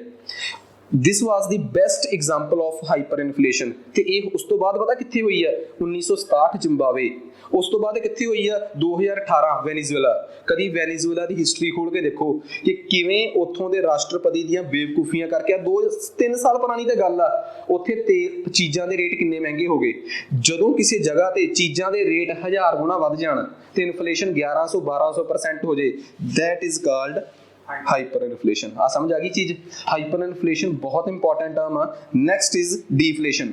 ਬੜਾ ਸਿੰਪਲ ਜੀ ਗੱਲ ਆ, ਦੋ ਸ਼ਬਦ ਇਕੱਠੇ ਪੜਾਉਂਗਾ ਮੈਂ ਤੁਹਾਨੂੰ, ਇੱਕ ਡੀਫਲੇਸ਼ਨ ਇੱਕ ਡਿਸਇਨਫਲੇਸ਼ਨ। ਇੱਕ ਡੀਫਲੇਸ਼ਨ ਤੇ ਇੱਕ ਡਿਸਇਨਫਲੇਸ਼ਨ, ਦੋ ਸ਼ਬਦ ਇਕੱਠੇ। ਇੱਕ ਮੋਬਾਈਲ 1000 ਰੁਪਏ ਦਾ ਸੀਗਾ, ਅਗਲੇ ਸਾਲ ਉਹ 950 ਦਾ ਰਹਿ ਗਿਆ। ਰੇਟ ਵਧਿਆ ਕਿ ਘਟਿਆ? ਘਟਿਆ। ਪੁਆਇੰਟ ਨੰਬਰ 1 ਛੱਡ ਦਿਓ ਇਹਨੂੰ। ਹੁਣ ਗੱਲ ਆ ਜਾਓ ਹਿੱਸਾ ਨੰਬਰ 2। ਇੱਕ ਮੋਬਾਈਲ ਦਾ ਰੇਟ 1000 ਤੋਂ ਹੋ ਗਿਆ 1100, ਅਗਲੇ ਸਾਲ ਹੋ ਗਿਆ 1120। ਅਗਲੇ ਸਾਲ ਰੇਟ ਵਧਿਆ ਕਿ ਘਟਿਆ? ਪਹਿਲਾਂ 1100 ਹੋਇਆ, ਰੇਟ ਵਧਿਆ ਕਿ ਘਟਿਆ? ਵਧਿਆ। ਅਗਲੇ ਸਾਲ 1120 ਹੋ ਗਿਆ, ਰੇਟ ਵਧਿਆ ਕਿ ਘਟਿਆ? ਵਧਿਆ। ਪਹਿਲਾਂ ਜਿੰਨਾ ਵਧਿਆ ਨਹੀਂ। ਜਿਹੜੀ ਪਹਿਲੀ ਐਗਜ਼ਾਮਪਲ ਆ, ਜਦੋਂ ਰੇਟ ਰੀਅਲ ਚ ਘਟ ਜੇ ਦੈਟ ਇਜ਼ ਕਾਲਡ ਡੀਫਲੇਸ਼ਨ, ਤੇ ਜਦੋਂ ਰੇਟ ਵਧੇ ਜ਼ਰੂਰ ਪਰ ਪਿਛਲੇ ਸਾਲ ਦੇ ਕੰਟੈਕਸਟ ਚ ਘੱਟ ਵਧੇ ਦੈਟ ਇਜ਼ ਡਿਸਇਨਫਲੇਸ਼ਨ। ਡੀਫਲੇਸ਼ਨ ਕਹਿੰਦਾ ਇਹ ਉਹ ਐਗਜ਼ੈਕਟਲੀ ਆਪੋਜ਼ਿਟ ਟੂ ਇਨਫਲੇਸ਼ਨ। ਜਦੋਂ ਰੇਟ ਘਟਣ ਲੱਗ ਪੈਣ ਦੈਟ ਇਜ਼ ਡੀਫਲੇਸ਼ਨ। ਤੇ ਜਦੋਂ ਕਹਿੰਦਾ ਇਹੋ ਜਿਹੀ ਹਾਲਾਤ ਜਦੋਂ ਇਨਫਲੇਸ਼ਨ ਤਾਂ ਹੋਵੇ ਬਟ ਉਹ ਮਾਰਜਨਲੀ ਘੱਟ ਹੋਵੇ, ਪਿਛਲੇ ਸਾਲ ਦੇ ਮੁਕਾਬਲੇ ਉਹ ਘੱਟ ਹੋਵੇ, that is disinflation. Any doubt? Clear ਹੈ ਕਨਸੈਪਟ? Next is stagflation. ਇਹ ਬੜੀ ਤਗੜੀ ਸਮੱਸਿਆ ਹੈ। ਹੁਣ ਇੱਕ ਗੱਲ ਦੇਖੋ, ਇੱਕ ਨਾ ਸ਼ਖਸ ਸੀਗਾ ਫਿਲਿਪ, ਬਹੁਤ ਘੈਂਟ ਸ਼ਖਸ ਸੀਗਾ ਫਿਲਿਪ ਸਾਹਿਬ। ਉਹ ਇਨਫਲੇਸ਼ਨ ਦੇ ਬਹੁਤ ਸਟੱਡੀ ਕਰਕੇ ਗਏ। ਉਹਨਾਂ ਨੇ ਇੱਕ ਸਿਰੇ ਲਾਤੀ ਗੱਲ, ਕਹਿੰਦੇ ਕਿ ਇਨਫਲੇਸ਼ਨ ਜਿਹੜੀ ਹੈ ਨਾ ਉਹਦਾ ਇੰਪਲੋਇਮੈਂਟ ਨਾਲ ਬੜਾ ਘੈਂਟ ਰਿਲੇਸ਼ਨ ਆ। ਜਿਵੇਂ ਜਿਵੇਂ ਮਹਿੰਗਾਈ ਵੱਧਦੀ ਆ ਇਨਫਲੇਸ਼ਨ ਵੱਧਦੀ, ਜਿਵੇਂ ਜਿਵੇਂ ਇਨਫਲੇਸ਼ਨ ਵੱਧਦੀ ਆ ਜੇ ਮਹਿੰਗਾਈ ਵੱਧਦੀ ਆ ਉਵੇਂ ਉਵੇਂ ਇੰਪਲੋਇਮੈਂਟ ਵਧੂਗੀ ਘਟੂਗੀ? ਨੈਚੁਰਲੀ ਨੋਰਮਲੀ ਕੀ ਹੋਊਗਾ? ਵਧੂਗੀ, ਕਿਉਂਕਿ ਜਿਵੇਂ ਜਿਵੇਂ ਮਹਿੰਗਾਈ ਵਧੂਗੀ ਲੋਕਾਂ ਕੋਲ 4 ਪੈਸੇ ਹੋਣਗੇ। 4 ਪੈਸੇ ਹੋਣਗੇ ਤੇ ਜਿਹਦੇ ਕੋਲ 4 ਪੈਸੇ ਹੋਣਗੇ ਕੰਮ ਖੋਲੂਗਾ, ਕਿਸੇ ਖਰਚਾ ਕਰੂਗਾ ਲੋਕਾਂ ਦੇ ਕੰਮ ਤੁਰਨਗੇ। Inflation is directly related to ਕੀ ਭਲਾ? employment. Inflation is inversely related to, inversely ਦਾ ਮਤਲਬ ਉਲਟ, unemployment. ਜਿਵੇਂ ਜਿਵੇਂ ਇਨਫਲੇਸ਼ਨ ਵੱਧਦੀ ਆ ਅਨਐਮਪਲੋਇਮੈਂਟ ਘਟਦੀ ਆ। ਕੋਈ ਡਾਊਟ? ਬੜੀ ਸਿੰਪਲ ਜੀ ਗੱਲ ਦੱਸੀ ਯਾਰ ਮੈਂ ਤੁਹਾਨੂੰ ਕਿ inflation is directly related to unemployment, inflation is inversely related to. ਤੇ ਜਦੋਂ ਆਪਾਂ ਹਾਂਜੀ ਦੇਖੋ ਆਪਾਂ ਚੱਲ ਰਹੇ ਸੀਗੇ ਕਿ ਇਨਫਲੇਸ਼ਨ ਦਾ ਉਹਦੇ ਨਾਲ ਰਿਲੇਸ਼ਨ ਇੰਪਲੋਇਮੈਂਟ ਨਾਲ ਜਾਂ ਅਨਐਮਪਲੋਇਮੈਂਟ ਨਾਲ। ਆ ਦੇਖੋ ਇੱਕ ਪਾਸੇ ਮਹਿੰਗਾਈ ਹੈ ਇਨਫਲੇਸ਼ਨ, ਇੱਕ ਪਾਸੇ ਅਨਐਮਪਲੋਇਮੈਂਟ ਆ। ਆਹੀ ਹੈ ਨਾ, ਇੱਕ ਪਾਸੇ ਮਹਿੰਗਾਈ ਇੱਕ ਪਾਸੇ ਅਨਐਮਪਲੋਇਮੈਂਟ। ਕਹਿੰਦੇ ਹੁੰਦਾ ਕੀ ਆ, ਜਿਵੇਂ ਜਿਵੇਂ ਇਨਫਲੇਸ਼ਨ ਵੱਧਦੀ ਆ ਜਿਵੇਂ ਜਿਵੇਂ ਮਹਿੰਗਾਈ ਵੱਧਦੀ ਆ ਬੇਰੁਜ਼ਗਾਰੀ ਵੱਧਦੀ ਆ ਉਹਦੇ ਨਾਲ ਮਹਿੰਗਾਈ ਵਧੂਗੀ ਘਟੂਗੀ? ਉਲਟਾ ਨਾ, ਉਲਟ ਦਾ ਗ੍ਰਾਫ ਹਮੇਸ਼ਾ ਐਵੇਂ ਬਣਦਾ ਹੈ। ਠੀਕ ਹੈ, ਐਵੇਂ ਹੀ ਘਟਦੀ ਹੈ। ਸਿੱਧਾ ਨਾ ਘਟਾ ਦਿਓ, ਇਹ ਮੈਥ ਦੇ ਕਾਰਨ ਆ ਕਿ ਸਿੱਧਾ ਕਿਉਂ ਨਹੀਂ ਘਟਦਾ, ਐਂ ਹੀ ਕਰਕੇ ਕਿਉਂ ਘਟਦਾ ਹੈ। ਬਟ ਹਾਂ ਇਨਵਰਸ ਦਾ ਗ੍ਰਾਫ ਹਮੇਸ਼ਾ ਐਵੇਂ ਬਣਦਾ ਹੈ, ਸਿੱਧਾ ਹੁੰਦਾ ਤਾਂ ਐਵੇਂ ਬਣਦਾ। ਠੀਕ ਆ, ਇੰਪਲੋਇਮੈਂਟ ਦਾ ਸਿੱਧਾ ਗ੍ਰਾਫ ਇਹਦਾ, ਆਹ ਉਲਟ ਗ੍ਰਾਫ ਇਹਦਾ। ਕਲੀਅਰ ਗੱਲ? ਇਹਨੂੰ ਜੇ ਮੈਥ ਪੜ੍ਹਨ ਵਾਲੇ ਕਹਿੰਦੇ ਹੁਣ, ਜੇ ਤੁਹਾਡੇ ਚੋਂ ਕਿਸੇ ਨੇ 12ਵੀਂ 'ਚ ਮੈਥ ਕਰਿਆ ਹੋਊਗਾ ਉਹ ਵੀ ਚੰਗੀ ਤਰ੍ਹਾਂ, ਤਾਂ ਉਹਨਾਂ ਨੂੰ ਪਤਾ ਹੋਊਗਾ ਕਿ ਦਿਸ ਕਨਸੈਪਟ ਇਜ਼ ਕਾਲਡ ਰੈਕਟੈਂਗੂਲਰ ਹਾਈਪਰਬੋਲਾ। ਠੀਕ ਆ, ਰਹਿਣ ਦਿਓ, ਤੰਗ ਹੋਵੋਗੇ। ਠੀਕ ਆ, ਮੈਂ ਕੁਝ ਕਹਿਣਾ ਨਹੀਂ ਚਾਹੁੰਦਾ। ਠੀਕ ਆ, ਜੇ ਮੈਂ ਕੁਝ ਕਹਿਤਾ ਤੁਹਾਨੂੰ ਗੁੱਸਾ ਆ ਜਾਊਗਾ ਤੇ ਗੁੱਸੇ ਤੁਹਾਨੂੰ ਮੈਂ ਕਰਨਾ ਨਹੀਂ ਚਾਹੁੰਦਾ। ਬਸ ਇੰਨਾ ਹੌਸਲਾ ਦਊਂਗਾ ਜਿਨ੍ਹਾਂ ਨੇ 12ਵੀਂ 'ਚ ਮੈਥ ਨਹੀਂ ਪੜ੍ਹਿਆ ਹੋਇਆ ਕਿ ਤੁਹਾਨੂੰ ਟੈਨਸ਼ਨ ਲੈਣ ਦੀ ਲੋੜ ਨਹੀਂ। ਜਿਨ੍ਹਾਂ ਨੇ ਪੜ੍ਹਿਆ ਹੈ ਉਹਨਾਂ ਨੇ ਇਸ ਹਿਸਾਬ ਨਾਲ ਪੜ੍ਹਿਆ ਕਿ ਉਹ ਤੁਹਾਡੇ ਅੱਗੇ ਕੋਈ ਕੰਪੀਟੀਸ਼ਨ ਹੀ ਨਹੀਂ ਹੈਗਾ ਉਹਨਾਂ ਦਾ।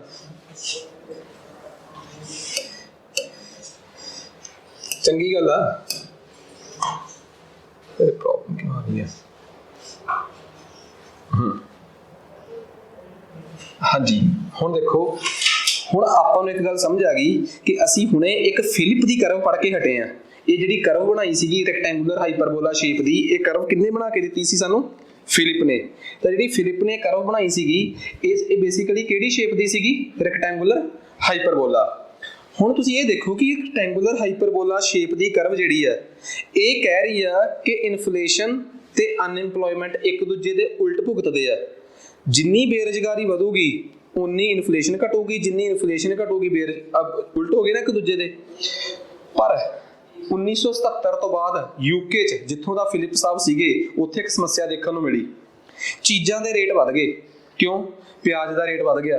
ਪਿਆਜ਼ ਦਾ ਰੇਟ ਇਸ ਕਰਕੇ ਵੱਧ ਗਿਆ ਕਿ ਪਿਆਜ਼ ਹੋ ਗਿਆ ਖਰਾਬ, ਪਿਆਜ਼ ਦਾ ਰੇਟ ਵੱਧ ਗਿਆ। ਫਿਰ ਉਸ ਤੋਂ ਬਾਅਦ ਕੀ ਹੋ ਗਿਆ, ਪਿੱਛੇ ਤੇਲ ਦੀ ਸ਼ਾਰਟੇਜ ਹੋ ਗਈ ਕਿਉਂਕਿ ਜਿਹੜੇ ਅਰਬ ਤੋਂ ਤੇਲ ਆਉਣਾ ਸੀਗਾ, ਅਰਬ ਇਰਾਕ ਤੋਂ, ਉੱਥੇ ਲੜਾਈ ਲੱਗ ਗਈ, ਤੇਲ ਮਹਿੰਗੇ ਹੋ ਗਏ। ਤੇਲ ਮਹਿੰਗੇ ਹੋਣ ਕਰਕੇ ਸਾਰੀਆਂ ਚੀਜ਼ਾਂ ਦੇ ਭਾਅ ਵੱਧ ਗਏ। ਚੀਜ਼ਾਂ ਦੇ ਭਾਅ ਵੱਧ ਗਏ, ਚੀਜ਼ਾਂ ਮਹਿੰਗੀਆਂ ਹੋ ਗਈਆਂ। ਪਰ ਇਹਦੇ ਨਾਲ ਚੀਜ਼ਾਂ ਮਹਿੰਗੀਆਂ ਹੋ ਗਈਆਂ, ਇਹਦੇ ਨਾਲ ਕੋਈ ਰੋਜ਼ਗਾਰ ਤੇ ਫਰਕ ਪਿਆ ਹੋਊਗਾ? ਚੀਜ਼ਾਂ ਮਹਿੰਗੀਆਂ ਹੋਈਆਂ ਪਿੱਛੋਂ ਡਿਮਾਂਡ ਦੀ ਚੱਕਰ ਕਰਕੇ ਜਾਂ ਚੀਜ਼ਾਂ ਦੀ ਸ਼ਾਰਟੇਜ ਕਰਕੇ, ਉਹਦੇ ਨਾਲ ਤੁਸੀਂ ਕਹਿ ਸਕਦੇ ਹੋ ਕਿ ਰੋਜ਼ਗਾਰ ਵੱਧ ਗਿਆ? ਚੀਜ਼ਾਂ ਜੇ ਇਨਫਲੇਸ਼ਨ ਦੂਜੇ ਕਾਰਨ ਕਰਕੇ ਆ ਕਿ ਲੋਕਾਂ ਕੋਲ ਬਹੁਤ ਸਾਰਾ ਪੈਸਾ ਸੀਗਾ, ਫਿਰ ਤਾਂ ਮੈਂ ਮੰਨਦਾ ਕਿ ਇੰਪਲੋਇਮੈਂਟ ਵਧੂਗੀ। ਪਰ ਜਦੋਂ ਚੀਜ਼ਾਂ ਕਿਸੇ ਸ਼ਾਰਟੇਜ ਕਰਕੇ ਮਹਿੰਗੀ ਹੋਈਆਂ, ਕੀ ਉਦੋਂ ਵਧੀ ਹੋਈ ਇਨਫਲੇਸ਼ਨ ਇੰਪਲੋਇਮੈਂਟ ਜਨਰੇਟ ਕਰ ਸਕਦੀ ਆ? ਕੀ ਉਦੋਂ ਵਧੀ ਹੋਈ ਮਹਿੰਗਾਈ ਜਿਹੜੀ ਆ ਉਹ ਰੋਜ਼ਗਾਰ ਪੈਦਾ ਕਰ ਸਕਦੀ ਆ? ਨਹੀਂ ਨਾ। ਇਟ ਮੀਨਸ ਜਿਹੜੀ ਫਿਲਿਪ ਦੀ ਕਰਵ ਆ ਕਿ ਬਈ ਜਿਵੇਂ ਜਿਵੇਂ ਮਹਿੰਗਾਈ ਵਧੂਗੀ ਰੋਜ਼ਗਾਰ ਵੀ ਵਧੂਗਾ, ਇਹ ਇੱਕ ਜਗ੍ਹਾ ਤੇ ਆ ਕੇ ਫੇਲ ਹੋ ਗਈ। ਉੱਥੇ ਕੀ ਸਮੱਸਿਆ ਆ ਗਈ? ਇੱਕ ਇਹੋ ਜਿਹੀ ਸਰਕਮਸਟੈਂਸਿਸ ਪੈਦਾ ਹੋ ਗਏ ਜਦੋਂ ਬਾਜ਼ਾਰ ਦੇ ਵਿੱਚ ਮਹਿੰਗਾਈ ਵੀ ਬਹੁਤ ਆ ਤੇ ਬੇਰੁਜ਼ਗਾਰੀ ਵੀ ਬਹੁਤ ਆ। ਅਦਰਵਾਈਜ਼ ਇਹ ਦੋਵੇਂ ਇੱਕ ਦੂਜੇ ਤੇ ਕੀ ਭੁਗਤਦੇ ਆ? ਉਲਟ।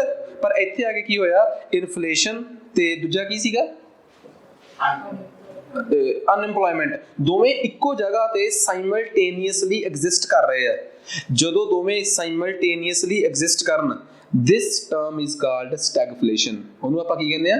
stagflation ਕਹਿੰਦੇ ਆ। stagflation is a situation when unemployment as well as inflation both prevails। ਦੋਵੇਂ ਚੀਜ਼ਾਂ both prevails simultaneously, ਦੋਵੇਂ ਚੀਜ਼ਾਂ ਬਿਲਕੁਲ ਇੱਕ ਦੂਜੇ ਦੇ ਪੈਰਲਲ, ਇੱਕ ਦੂਜੇ ਦੇ ਸਮਾਨਾਂਤਰ ਇਸ ਸਮਾਜ ਵਿੱਚ ਹੋਣ, ਉਹਨੂੰ ਆਪਾਂ ਕਹਿੰਦੇ ਆ ਸਟੈਗਫਲੇਸ਼ਨ। ਕਿਸੇ ਨੂੰ ਕੋਈ ਡਾਊਟ? UPS PPSC ਦੇ PCS 2018 ਦਾ ਸਵਾਲ ਸੀਗਾ ਕਿ ਸਟੈਗਫਲੇਸ਼ਨ ਅਕਰਸ ਵੈਨ employment and ਫਲਾਣਾ exist, unemployment and inflation exist। ਐਵੇਂ ਦੇ 4 ਆਪਸ਼ਨਸ ਤਾਂ ਪੇਪਰ 'ਚ ਦੇਖਿਓ ਆਏ ਹੋਏ ਆ ਸਵਾਲ। ਆਹ ਦੱਸੋ ਜੀ ਇਨਫਲੇਸ਼ਨ ਦੀ ਟਾਈਪ 'ਚ ਜੇ ਕਿਸੇ ਨੂੰ ਕੋਈ ਇਤਰਾਜ਼ ਆ ਤਾਂ ਮੈਨੂੰ ਦੱਸ ਸਕਦਾ ਕੋਈ, ਠੀਕ ਆ। ਨੈਕਸਟ ਉਸ ਤੋਂ ਬਾਅਦ ਆਪਣਾ ਅਗਲਾ ਟੌਪਿਕ ਆ ਗਿਆ ਕਿ ਮਹਿੰਗਾਈ ਦੇ ਕਾਰਨ ਕੀ ਨੇ, ਕਾਜ਼ ਆਫ ਇਨਫਲੇਸ਼ਨ। ਮੈਂ ਪਹਿਲਾਂ ਹੀ ਇਹ ਗੱਲ ਸ਼ੋਰ ਕਰਦਾ ਕਿ ਜਿਹੜਾ ਚੈਪਟਰ ਆ ਨਾ ਇਹ ਆਪਣੇ ਆਪ 'ਚ ਬੜਾ ਕੰਪਲੀਟ ਤੇ ਵਧੀਆ ਚੈਪਟਰ ਆ ਇਹ, ਠੀਕ ਆ। ਕਿ ਜਦੋਂ ਹੁਣ ਤੁਸੀਂ ਇਸ ਤੋਂ ਅਗਲਾ ਹਿੱਸਾ ਇਕੋਨਮੀ ਦਾ ਚੱਲੂਗਾ ਨਾ ਆਪਣਾ, ਇਨਫਲੇਸ਼ਨ ਹੋ ਗਿਆ, ਪੋਵਰਟੀ ਹੋ ਗਿਆ, ਅਨਇੰਪਲੋਇਮੈਂਟ ਹੋ ਗਿਆ, ਪਬਲਿਕ ਡੈਟ ਹੋ ਗਿਆ, ਪਬਲਿਕ ਫਾਈਨਾਂਸ ਹੋ ਗਿਆ, ਇਹ ਬੜੇ ਇੰਟਰਸਟਿੰਗ ਚੈਪਟਰ ਹੋਣ ਵਾਲੇ ਆ। ਪਰ ਜੇ ਤੁਸੀਂ ਖੁਦ ਇੰਟਰਸਟ ਰੱਖੋ ਸੁਸਾਇਟੀ ਨੂੰ, ਸਮਾਜ ਨੂੰ ਜਾਣਨ 'ਚ, ਠੀਕ ਆ। ਕਿਉਂਕਿ ਇੱਕ ਗੱਲ ਬੜੀ ਕਲੀਅਰ ਆ, ਸਮਾਜ ਆਮ ਬੰਦਾ ਜਿਹੜਾ ਹੈ ਉਹ ਢਿੱਡ ਤੋਂ ਹੀ ਚੱਲਦਾ ਹੈ, ਠੀਕ ਆ। ਰੋਟੀ ਮਿਲੂਗੀ ਤਾਂ ਕੁਝ ਸੋਚੂਗਾ। ਮੈਂ ਕਹਦਾ ਕਿਸੇ ਨਾਲ ਕਿ ਮੇਰੇ ਨਾਲ ਇੱਦਾਂ ਕਰੋ, ਇੰਟਰਨੈਸ਼ਨਲ ਮਸਲੇ ਤੇ ਗੱਲਾਂ ਕਰੋ, ਅਗਲਾ ਕਹੂਗਾ ਪਹਿਲਾਂ ਰੋਟੀ ਦੇ ਪ੍ਰਬੰਧ ਕਰ ਲਈਏ ਫਿਰ। ਦੇਖੋ ਇੱਕ ਆਪਾਂ ਪਿੰਡਾਂ 'ਚ ਵੀ ਦੇਖਦੇ ਹਾਂ, ਠੀਕ ਆ। ਮੈਂ ਆਪਣੇ ਪਰਿਵਾਰ 'ਚ ਪਰਸਨਲੀ ਦੇਖਿਆ ਇਹ ਗੱਲ, ਪਰਸਨਲੀ ਫੀਲ ਕੀਤੀ ਇਹ ਚੀਜ਼ ਕਿ ਜਦੋਂ ਕੋਈ ਬੰਦਾ ਥੋੜਾ ਜਿਹਾ ਇੰਡੀਪੈਂਡੈਂਟ ਹੋ ਜਾਂਦਾ ਕਿ ਹੁਣ ਚਲੋ ਮੇਰਾ ਘਰ ਦਾ ਸਿਸਟਮ ਸੈੱਟ ਆ, ਹੁਣ ਮੈਂ ਆਜ਼ਾਦ ਆ, ਹੁਣ ਕੋਈ ਚੱਕਰ ਨਹੀਂ, ਤੇ ਉਹਨੂੰ ਐਂ ਲੱਗਣ ਲੱਗ ਪੈਂਦਾ ਹੁੰਦਾ ਕਿ ਨਹੀਂ ਹੁਣ ਨਾ ਮਤਲਬ ਕਿ ਹੁਣ ਮੇਰੇ ਨਾਲ ਕੋਈ ਤਗੜੇ ਮਸਲਿਆਂ ਤੇ ਗੱਲ ਕਰਨ ਨੂੰ ਹੋਵੇ।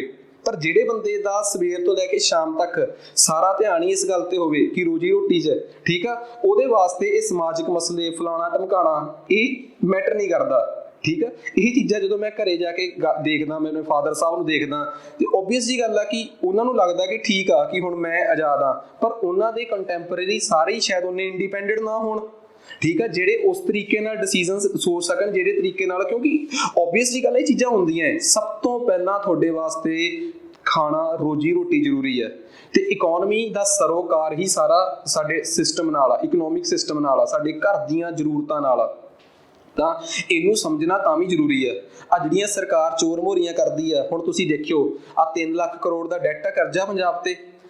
ਤੁਸੀਂ ਜੇ ਇਹ ਵੇਖਣਾ ਕਿ ਵਾਕਈ ਜਿਹੜੀ ਨਵੀਂ ਸਰਕਾਰ ਆਈ ਆ ਇਹ 3 ਲੱਖ ਕਰੋੜ ਦਾ ਕਰਜ਼ਾ, ਇੱਕ ਤਾਂ ਹੁੰਦਾ ਨਾ ਕਿ ਕਰਜ਼ਾ ਲਾਉਣਾ, ਇੱਕ ਕਿਤੇ ਉਹ ਕੰਮ ਤਾਂ ਨਹੀਂ ਕਰਨਗੇ ਕਿ ਇੱਧਰੋਂ ਕੰਨ ਨਾ ਫੜਿਆ ਘੁਮਾ ਕੇ ਇੱਧਰੋਂ ਫੜ ਲਿਆ। ਉਹ ਘੱਟੋ ਘੱਟ ਬਾਕੀ ਜਿਹੜੇ ਤਾਂ ਹੈਗੇ ਆ 2 ਟਾਈਪ ਦੇ ਲੋਕ, ਇੱਕ ਵਿਚਾਰੇ ਬਿਲਕੁਲ ਸਿੰਪਲ ਤੇ ਇੱਕ ਜਿਹੜੇ ਅੰਧ ਭਗਤ ਆ, ਉਹਨਾਂ ਦੀ ਤਾਂ ਗੱਲ ਹੀ ਛੱਡ ਦਿਓ, ਉਹਨਾਂ ਨੂੰ ਤਾਂ ਕਿਸੇ ਚੋਂ ਬਾਹਰ ਕੱਢ ਦਿਓ ਕਿ ਉਹਨਾਂ ਨੂੰ ਜਸਟੀਫਾਈ ਕਰ ਸਕੋਗੇ ਕਿ ਇਹ ਗਲਤ ਕਰ ਰਹੇ ਆ। ਸਹੀ ਕਰਨਗੇ ਅਸੀਂ ਕਵਾਂਗੇ ਸਹੀ ਕਰ ਰਹੇ ਆ, ਗਲਤ ਕਰਨਗੇ ਉਹਨਾਂ ਨੂੰ ਤਾਂ ਛੱਡ ਹੀ ਦਿਓ, ਉਹਨਾਂ ਨਾਲ ਤਾਂ ਕਦੀ ਵੈਸੇ ਨਾ ਕਰੋ, ਕਿਉਂਕਿ ਉਹਨਾਂ ਨੇ ਤਾਂ ਕਹਿਣਾ ਕਿ ਜੋ ਇਹਨਾਂ ਨੇ ਕਰਤਾ ਉਹ ਸਹੀ ਹੈ। ਸਾਨੂੰ ਹਰ ਵਰਗ ਦੇ ਵਿੱਚ ਹਰ ਇੱਕ ਤਬਕੇ ਦੇ ਨਾਲ ਜੁੜੇ ਹੋਏ ਇਸ ਤਰੀਕੇ ਦੀ ਆਈਡੀਓਲੋਜੀ ਵਾਲੇ ਲੋਕ ਮਿਲ ਜਾਂਦੇ ਆ, ਉਹਨਾਂ ਨੂੰ ਤਾਂ ਬੈਸਣਾ ਹੀ ਨਹੀਂ ਉਹਨਾਂ ਨਾਲ। ਪਰ ਪ੍ਰੈਕਟੀਕਲੀ ਦੂਜੇ ਬੰਦਿਆਂ ਨੂੰ ਤਾਂ ਅਸੀਂ ਦੱਸ ਸਕਦੇ ਆ ਨਾ ਕਿ ਬਈ ਇਹ ਪੈਸਾ ਕਿਵੇਂ ਡਾਈਵਰਟ ਕਰ ਰਹੇ ਆ, ਕਿ ਇਹ ਕੋਈ ਤੁਹਾਡੀ ਚੀਜ਼ ਸੇਲ ਆਊਟ ਕਰਕੇ ਡਿਸਇਨਵੈਸਟ ਕਰਕੇ 3 ਲੱਖ ਕਰੋੜ ਦਾ ਪੂਰਾ ਕਰ ਦੇਣ।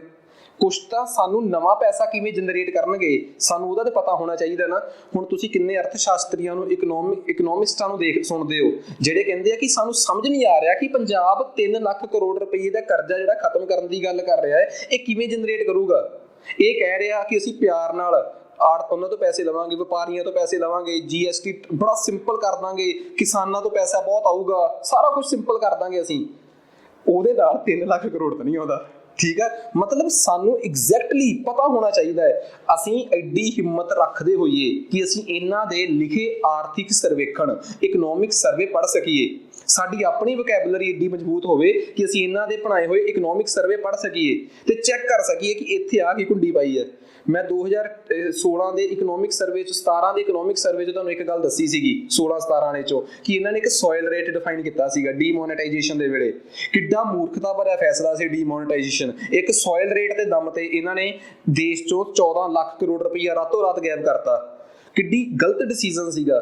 ਇਹਨਾਂ ਦੀ ਆਪਣੀ ਕਿਤਾਬ ਪੜ੍ਹ ਕੇ ਅਸੀਂ ਇਹ ਸਮਝਿਆ ਕਿ ਇਹਨਾਂ ਦਾ ਫੈਸਲਾ ਗਲਤ ਸੀਗਾ। ਇਹ ਗੱਲ ਨਾ ਪ੍ਰੈਕਟੀਕਲੀ ਇਹ ਗੱਲ ਇੰਪੋਸੀਬਲ ਨਹੀਂ ਗੀ, ਪੋਸੀਬਲ ਆ। ਜਦੋਂ ਤੁਸੀਂ ਇਤਿਹਾਸ 'ਚ ਜਾਓਗੇ ਨਾ, ਗੋਪਾਲ ਕ੍ਰਿਸ਼ਨ ਗੋਖਲੇ ਵਰਗੇ ਸਾਡੇ ਦੇਸ਼ ਦੇ ਜਿਹੜੇ ਲੀਡਰ ਸੀਗੇ, ਇਹ ਅੰਗਰੇਜ਼ਾਂ ਦੀਆਂ ਬਣਾਈਆਂ ਹੋਈਆਂ ਪਾਲਿਸੀਜ਼ ਨੂੰ ਪੜ੍ਹ ਕੇ ਹੀ ਦੱਸ ਦਿੰਦੇ ਸੀਗੇ ਕਿ ਤੁਹਾਡੀ ਆਹ ਇਕਨੋਮਿਕ ਪਾਲਿਸੀ ਗਲਤ ਆ, ਤੇ ਉਹਨਾਂ ਨੂੰ ਉਹਨਾਂ ਦੀ ਭਾਸ਼ਾ 'ਚ ਹੀ ਜਵਾਬ ਦਿੰਦੇ ਸੀਗੇ। ਜ਼ਰੂਰੀ ਨਹੀਂ ਕਿ ਦੇਸ਼ ਦੀ ਆਜ਼ਾਦੀ 'ਚ ਸਿਰਫ ਭਗਤ ਸਿੰਘ ਹੋਣੇ ਵਰਗੇ ਜਾਂ ਆਪਣੇ ਜਿਹੜੇ ਗਦਰੀ ਬਾਬੇ ਆ, ਸਿਰਫ ਇਹਨਾਂ ਦਾ ਹੀ ਯੋਗਦਾਨ ਆ ਲੜਾਈ ਕਰਨ ਵਾਲਿਆਂ ਦਾ।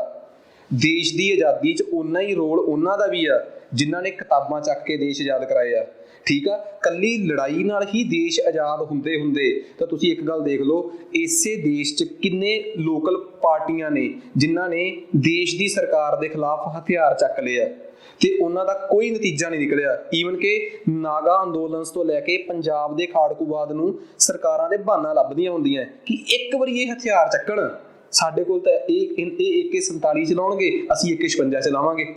ਮੀਨਸ ਉਹਨਾਂ ਚਿਰ ਸਰਕਾਰ ਕੋਲ ਤੁਹਾਡਾ ਕੋਈ ਤੋੜ ਹੀ ਹੈ ਨਹੀਂ ਜਿੰਨਾ ਚਿਰ ਤੁਸੀਂ ਉਹਨਾਂ ਨੂੰ ਸ਼ਬਦਾਂ 'ਚ ਹਰਾ ਨਾ ਦਿਓ। ਜਿੱਦਣ ਤੁਸੀਂ ਸਰਕਾਰਾਂ ਤੁਹਾਨੂੰ ਕਿੰਨਾ ਪ੍ਰਵੋਕ ਕਰਦੀਆਂ ਕਿ ਚੱਕ ਹਥਿਆਰ, ਚੱਕ ਹਥਿਆਰ, ਅੱਜ ਜਿਨ੍ਹਾਂ ਦੇ ਮੁੰਡੇ ਉਹਨਾਂ ਚੱਕਰਾਂ 'ਚ ਮਾਰਤੇ, ਕਿਸੇ ਕੋਲ ਵੀ ਉਹਨਾਂ ਕੋਲ ਦੇਣ ਦੀ ਸਾਡੇ ਕੋਲ ਜਵਾਬ ਨਹੀਂ ਹੈਗਾ, ਠੀਕ ਹੈ ਨਾ। ਅਸੀਂ ਕਈ ਵਾਰੀ ਬੜੀਆਂ ਜਸਟੀਫਿਕੇਸ਼ਨਸ ਦਿੰਦੇ ਆ, ਬਟ ਸਾਡੇ ਕੋਲ ਉਹਨਾਂ ਦੇ ਪੁੱਤ ਵਾਪਸ ਲੈ ਕੇ ਜਾਣ ਦਾ ਕੋਈ ਜਵਾਬ ਨਹੀਂ ਹੈਗਾ। ਮੀਨਸ ਉਹ ਤਾਂ ਵਿਚਾਰੇ ਜਜ਼ਬਾਤੀ ਹੋ ਗਏ। ਜਿਨ੍ਹਾਂ ਦੇ ਮਗਰ ਲੱਗ ਕੇ ਮਰ ਜਾਂਦੇ ਆ, ਉਹ ਨਹੀਂ ਇੱਕ ਵਾਰ ਵੀ ਪੁੱਛਣ ਜਾਂਦੇ ਉਹਨਾਂ ਨੂੰ ਕਿ ਬਈ ਤੁਸੀਂ ਮਤਲਬ ਕਿ ਉਹਨਾਂ ਦਾ ਸਾਰ ਲਓ ਕਿ ਕੀ ਹੋਇਆ ਹੈ। ਤਾਂ ਜਿਹੜੇ ਸਾਡੇ ਗੋਪਾਲ ਕ੍ਰਿਸ਼ਨ ਗੋਖਲੇ ਵਰਗੇ ਇਕਨੋਮਿਸਟ ਸੀ ਨਾ, ਉਹ ਵੀ ਪੂਰਾ ਉਹਨਾਂ ਦੀ ਭਾਸ਼ਾ 'ਚ ਹੀ ਉਹਨਾਂ ਨੂੰ ਜਵਾਬ ਦਿੰਦੇ ਸੀਗੇ ਕਿ ਆਹ ਚੱਕੋ ਤੁਹਾਡਾ ਸਵਾਲ, ਤੁਹਾਡੀ ਭਾਸ਼ਾ 'ਚ ਤੁਹਾਡਾ ਜਵਾਬ। ਸਰਕਾਰ ਬਹੁਤ ਇਰੀਟੇਟ ਹੁੰਦੀ ਇਹਨਾਂ ਤੋਂ। ਤੁਸੀਂ ਕਿਸਾਨ ਅੰਦੋਲਨ ਦੀ ਜਿੱਤ ਤੋਂ ਇੱਕ ਗੱਲ ਤੇ ਸੋਚ ਲਓ ਕਿ ਇਹ ਕਿਸਾਨ ਅੰਦੋਲਨ ਦੀ ਜਿੱਤ ਜਿਹੜੀ ਹੈ ਨਾ, ਉਹ ਸਿਰਫ ਇੱਕੋ ਹੀ ਚੀਜ਼ ਕਰਕੇ ਆ ਕਿ ਅਸੀਂ ਸ਼ਾਂਤ ਬੈਠੇ ਰਹੇ। ਉਹ ਕੁੱਟਣ ਆਏ, ਅਸੀਂ ਕੁੱਟ ਖਾਣ ਨੂੰ ਤਿਆਰ ਸੀਗੇ। ਜਿਸ ਦਿਨ ਇੱਕ ਦਿਨ ਡਾਂਗ ਚੱਲੀ ਆ ਉੱਥੇ, ਇੱਕ ਦਿਨ ਮਾਹੌਲ ਖਰਾਬ ਹੋਇਆ ਤੇ ਉਸੇ ਦਿਨ ਤੋਂ ਅਗਲੇ ਦਿਨ ਸਮਝ ਆ ਗਈ ਸੀ ਕਿ ਅੰਦੋਲਨ ਫੇਲ ਆ, ਤੇ ਇਸ ਅੰਦੋਲਨ ਨੂੰ ਵਾਪਸੀ ਤੇ ਲੈ ਕੇ ਆਏ ਫੇਰ ਅਥਰੂ, ਉਹ ਵੀ ਸਾਡੇ ਵੱਲੋਂ ਡਿੱਗੇ ਹੋਏ ਅਥਰੂ, ਉਹ ਇਸ ਅੰਦੋਲਨ ਨੂੰ ਵਾਪਸ ਲੈ ਕੇ ਆਏ ਆ। ਤਾਂ ਇਹ ਤਾਂ ਇਤਿਹਾਸ ਹੀ ਗਵਾਹ ਰਿਹਾ ਹੈ ਕਿ ਬਈ ਕਿਸ ਤਰੀਕੇ ਨਾਲ ਅੰਦੋਲਨ ਜਿਹੜੇ ਆ ਜਾਂ ਇਹ ਜਿਹੜੀਆਂ ਚੀਜ਼ਾਂ ਹੈ। ਅਸੀਂ ਕਿਉਂ ਕਹਿੰਦੇ ਆ ਕਿ ਕਿਤਾਬ ਜਿਹੜੀ ਆ ਇੱਕ ਹਥਿਆਰ ਆ ਜਿਹੜਾ ਤੁਹਾਡੇ ਹੱਥ 'ਚ, ਉਹ ਇੱਕ ਤਲਵਾਰ ਜੇ ਤੁਸੀਂ ਚੱਕ ਲਓ, ਤੁਸੀਂ ਵੱਧ ਤੋਂ ਵੱਧ ਕਿੰਨੇ ਬੰਦਿਆਂ ਨੂੰ ਮਾਰ ਦੋਗੇ? ਤੁਸੀਂ ਇੱਕ ਤਲਵਾਰ ਨਾਲ 30-40 ਬੰਦਿਆਂ ਦਾ ਕਤਲ ਕਰ ਸਕਦੇ ਹੋ ਜੇ ਸਾਹਮਣੇ ਵਾਲਾ ਨਿਹੱਥਾ ਹੈ। ਇੱਕ ਕਿਤਾਬ ਚੱਕ ਕੇ ਤੁਸੀਂ ਬਹੁਤ ਲੋਕਾਂ ਨੂੰ ਪ੍ਰਭਾਵਿਤ ਕਰ ਸਕਦੇ ਹੋ। ਇਹਦੀ ਜੀਂਦੀ ਜਾਗਦੀ ਐਗਜ਼ਾਮਪਲ ਦੇਖਣੀ ਆ। ਕੋਈ ਬੰਦਾ ਉਸ ਸ਼ਖਸ ਨੂੰ ਕ੍ਰਿਟੀਸਾਈਜ਼ ਕਰਦਾ ਹੋਊਗਾ, ਕੋਈ ਉਹਨੂੰ ਰੱਬ ਮੰਨਦਾ ਹੋਊਗਾ, ਪਰ ਇੱਕ ਗੱਲ ਪੱਕੀ ਆ, BR ਅੰਬੇਦਕਰ ਇਸ ਦੇਸ਼ ਦੇ 25% ਲੋਕਾਂ ਨੂੰ ਰਿਜ਼ਰਵੇਸ਼ਨ ਤਲਵਾਰ ਦੇ ਦਮ ਤੇ ਨਹੀਂ ਦਵਾ ਕੇ ਗਿਆ ਸੀਗਾ, ਕਿਤਾਬ ਦੇ ਦਮ ਤੇ ਦਵਾ ਕੇ ਗਿਆ ਸੀਗਾ। ਮੰਨ ਲਓ ਮੈਨੂੰ ਉਹ ਰਿਜ਼ਰਵੇਸ਼ਨ ਨਹੀਂ ਮਿਲੀ, ਮੈਂ ਸਾਰੀ ਉਮਰ ਉਹਦਾ ਵਿਰੋਧੀ ਰਹੂੰਗਾ। ਮੈਨੂੰ ਉਹ ਰਿਜ਼ਰਵੇਸ਼ਨ ਮਿਲ ਗਈ, ਮੈਂ ਸਾਰੀ ਉਮਰ ਉਹਦਾ ਫੈਨ ਰਹੂੰਗਾ। ਮੈਂ ਉਹਦਾ ਵਿਰੋਧੀ ਹੋ ਸਕਦਾ, ਮੈਂ BR ਅੰਬੇਦਕਰ ਦਾ ਫੈਨ ਹੋ ਸਕਦਾ, ਪਰ ਇਹ ਗੱਲ ਤਾਂ ਸੱਚ ਹੈ ਨਾ ਕਿ ਕਿਤਾਬ ਦੇ ਦਮ ਤੇ ਨਹਿਰੂ ਦੀ ਆਈਡੀਓਲੋਜੀ, ਪੰਡਿਤ ਨਹਿਰੂ ਦਾ ਇਤਿਹਾਸ ਖੋਲ ਕੇ ਦੇਖ ਲਓ ਤੇ BR ਅੰਬੇਦਕਰ ਨਾਲ ਉਹਦੇ ਸੰਬੰਧ ਖੋਲ ਕੇ ਦੇਖ ਲਓ, ਦੋਵਾਂ ਦੀ ਆਪਸ 'ਚ ਬਿਲਕੁਲ ਨਹੀਂ ਸੀ ਬਣਦੀ। ਸਾਡੇ ਜਿਹੜੇ ਪੰਜਾਬੀਆਂ ਦੇ ਲੀਡਰ ਸੀ ਨਾ, ਉਹਨਾਂ ਦੀ ਤਾਂ ਨਹਿਰੂ ਨਾਲ ਬਹੁਤ ਵਧੀਆ ਉੱਠਣੀ ਬੈਠਣੀ ਸੀਗੀ, ਚਾਹੇ ਬਲਦੇਵ ਸਿੰਘ ਆ, ਤਾਰਾ ਸਿੰਘ ਆ, ਸੰਤ ਫਤਿਹ ਸਿੰਘ ਆ, ਇਹਨਾਂ ਦੀ ਤਾਂ ਬਹੁਤ ਉੱਚੀ ਉੱਠਣੀ ਬੈਠਣੀ ਸੀ। BR ਅੰਬੇਦਕਰ ਤਾਂ ਇੱਕ ਇਹੋ ਜਿਹਾ ਸ਼ਖਸ ਸੀਗਾ ਜਿਹੜਾ ਨਹਿਰੂ ਨੂੰ ਬਿਲਕੁਲ ਵੀ ਪਸੰਦ ਨਹੀਂ ਸੀ। ਅਗਲਾ ਆਪਣੀ ਨੌਲੇਜ ਦੇ ਦਮ ਤੇ ਪਹਿਲਾਂ ਤਾਂ ਸੰਵਿਧਾਨ ਸਭਾ ਦਾ ਮੈਂਬਰ ਬਣਿਆ, ਸੰਵਿਧਾਨ ਸਭਾ ਦੀ ਸਭ ਤੋਂ ਟੌਪ ਦੀ ਕਮੇਟੀ ਦਾ ਮੈਂਬਰ ਬਣਿਆ ਆਪਣੇ ਦਮ ਤੇ ਉੱਥੇ ਬੈਠਾ ਜਿੱਥੇ ਨਹਿਰੂ ਦੀ ਪਾਰਟੀ ਦੇ ਜਿਹੜੇ ਬ੍ਰਾਹਮਣ ਸੀ ਨਾ, ਉਹ ਕਦੀ ਵੀ ਨਹੀਂ ਸੀ ਕਹਿੰਦੇ ਕਿ ਜਿੱਥੋਂ ਇਹਨੇ ਪਾਣੀ ਪੀ ਲਿਆ ਉਸ ਘੜੇ ਦੇ ਨੇੜਿਓਂ ਅਸੀਂ ਪਾਣੀ ਨਹੀਂ ਪੀਣਾ। ਉਹ ਉਸ ਸੰਵਿਧਾਨ ਸਭਾ 'ਚ ਸਭ ਤੋਂ ਉੱਪਰਲੀ ਕਮੇਟੀ ਦਾ ਮੈਂਬਰ ਬਣ ਕੇ ਸਾਰਾ ਸੰਵਿਧਾਨ ਆਪਣੇ ਹਿਸਾਬ ਨਾਲ ਲਿਖਵਾ ਕੇ ਗਿਆ। ਇਟ ਮੀਨਸ ਕਿਤਾਬ ਦੀ ਪਾਵਰ ਇਹ ਆ, ਜਿੱਥੇ ਮਰਜੀ ਜਿਸ ਮਰਜੀ ਕੰਟੈਕਸਟ 'ਚ ਦੇਖ ਲਓ, ਰਾਈਟ ਆਈਡੀਓਲੋਜੀ, ਲੈਫਟ ਆਈਡੀਓਲੋਜੀ, ਕਿਤਾਬ ਦੀ ਬਹੁਤ ਵੱਡੀ ਪਾਵਰ ਆ ਸਾਡੇ ਕੋਲ ਜੇ ਅਸੀਂ ਕਿਤਾਬ ਦੀ ਪਾਵਰ ਨੂੰ ਚੰਗੀ ਤਰ੍ਹਾਂ ਸਮਝ ਲਈਏ। ਖੈਰ ਹੁਣ ਆਪਾਂ ਗੱਲ ਕਰਦੇ ਹਾਂ ਕਾਜ਼ ਆਫ ਇਨਫਲੇਸ਼ਨ, ਮਹਿੰਗਾਈ ਦੇ ਵਧਣ ਦੇ ਕਾਰਨ ਕੀ ਆ। ਦੇਖੋ ਮਹਿੰਗਾਈ ਦੇ ਵਧਣ ਦੇ ਬਹੁਤ ਸਾਰੇ ਕਾਰਨ ਹੋ ਸਕਦੇ ਆ, ਪਰ 3-4 ਕਾਰਨ ਮੋਟੇ ਤੌਰ ਤੇ ਪ੍ਰੈਡਿਕਟ ਕੀਤੇ ਗਏ ਆ। ਡਿਮਾਂਡ ਸਾਈਡ, ਸਪਲਾਈ ਸਾਈਡ ਤੇ ਤੀਸਰਾ ਐਕਸਚੇਂਜ ਰੇਟ। ਹੁਣ ਮੈਂ ਇੱਕ ਸਿੰਪਲ ਜਿਹੀ ਉਦਾਹਰਨ ਦਿੰਦਾ। ਡਿਮਾਂਡ ਸਾਈਡ ਕੀ, ਕਿਸੇ ਚੀਜ਼ ਦੀ ਡਿਮਾਂਡ ਹੀ ਵੱਧ ਗਈ। ਮੰਨ ਲਓ ਤੁਸੀਂ ਇੱਕ ਬਹੁਤ ਵਧੀਆ ਪ੍ਰੋਡਕਟ ਬਾਜ਼ਾਰ 'ਚ ਲੈ ਕੇ ਆਏ, ਕੋਈ ਵੀ ਇੱਕ ਵਧੀਆ ਪ੍ਰੋਡਕਟ ਤੁਸੀਂ ਬਾਜ਼ਾਰ 'ਚ ਲੈ ਕੇ ਆਏ, ਉਹਦੀ ਡਿਮਾਂਡ ਉਹ ਵੱਧ ਗਈ, ਇੱਕੋ ਦਮ ਸ਼ਾਰਟੇਜ ਹੋ ਗਈ, ਤਾਂ ਤੁਸੀਂ ਉਹਦਾ ਕੀ ਇਲਾਜ ਕਰੋਗੇ?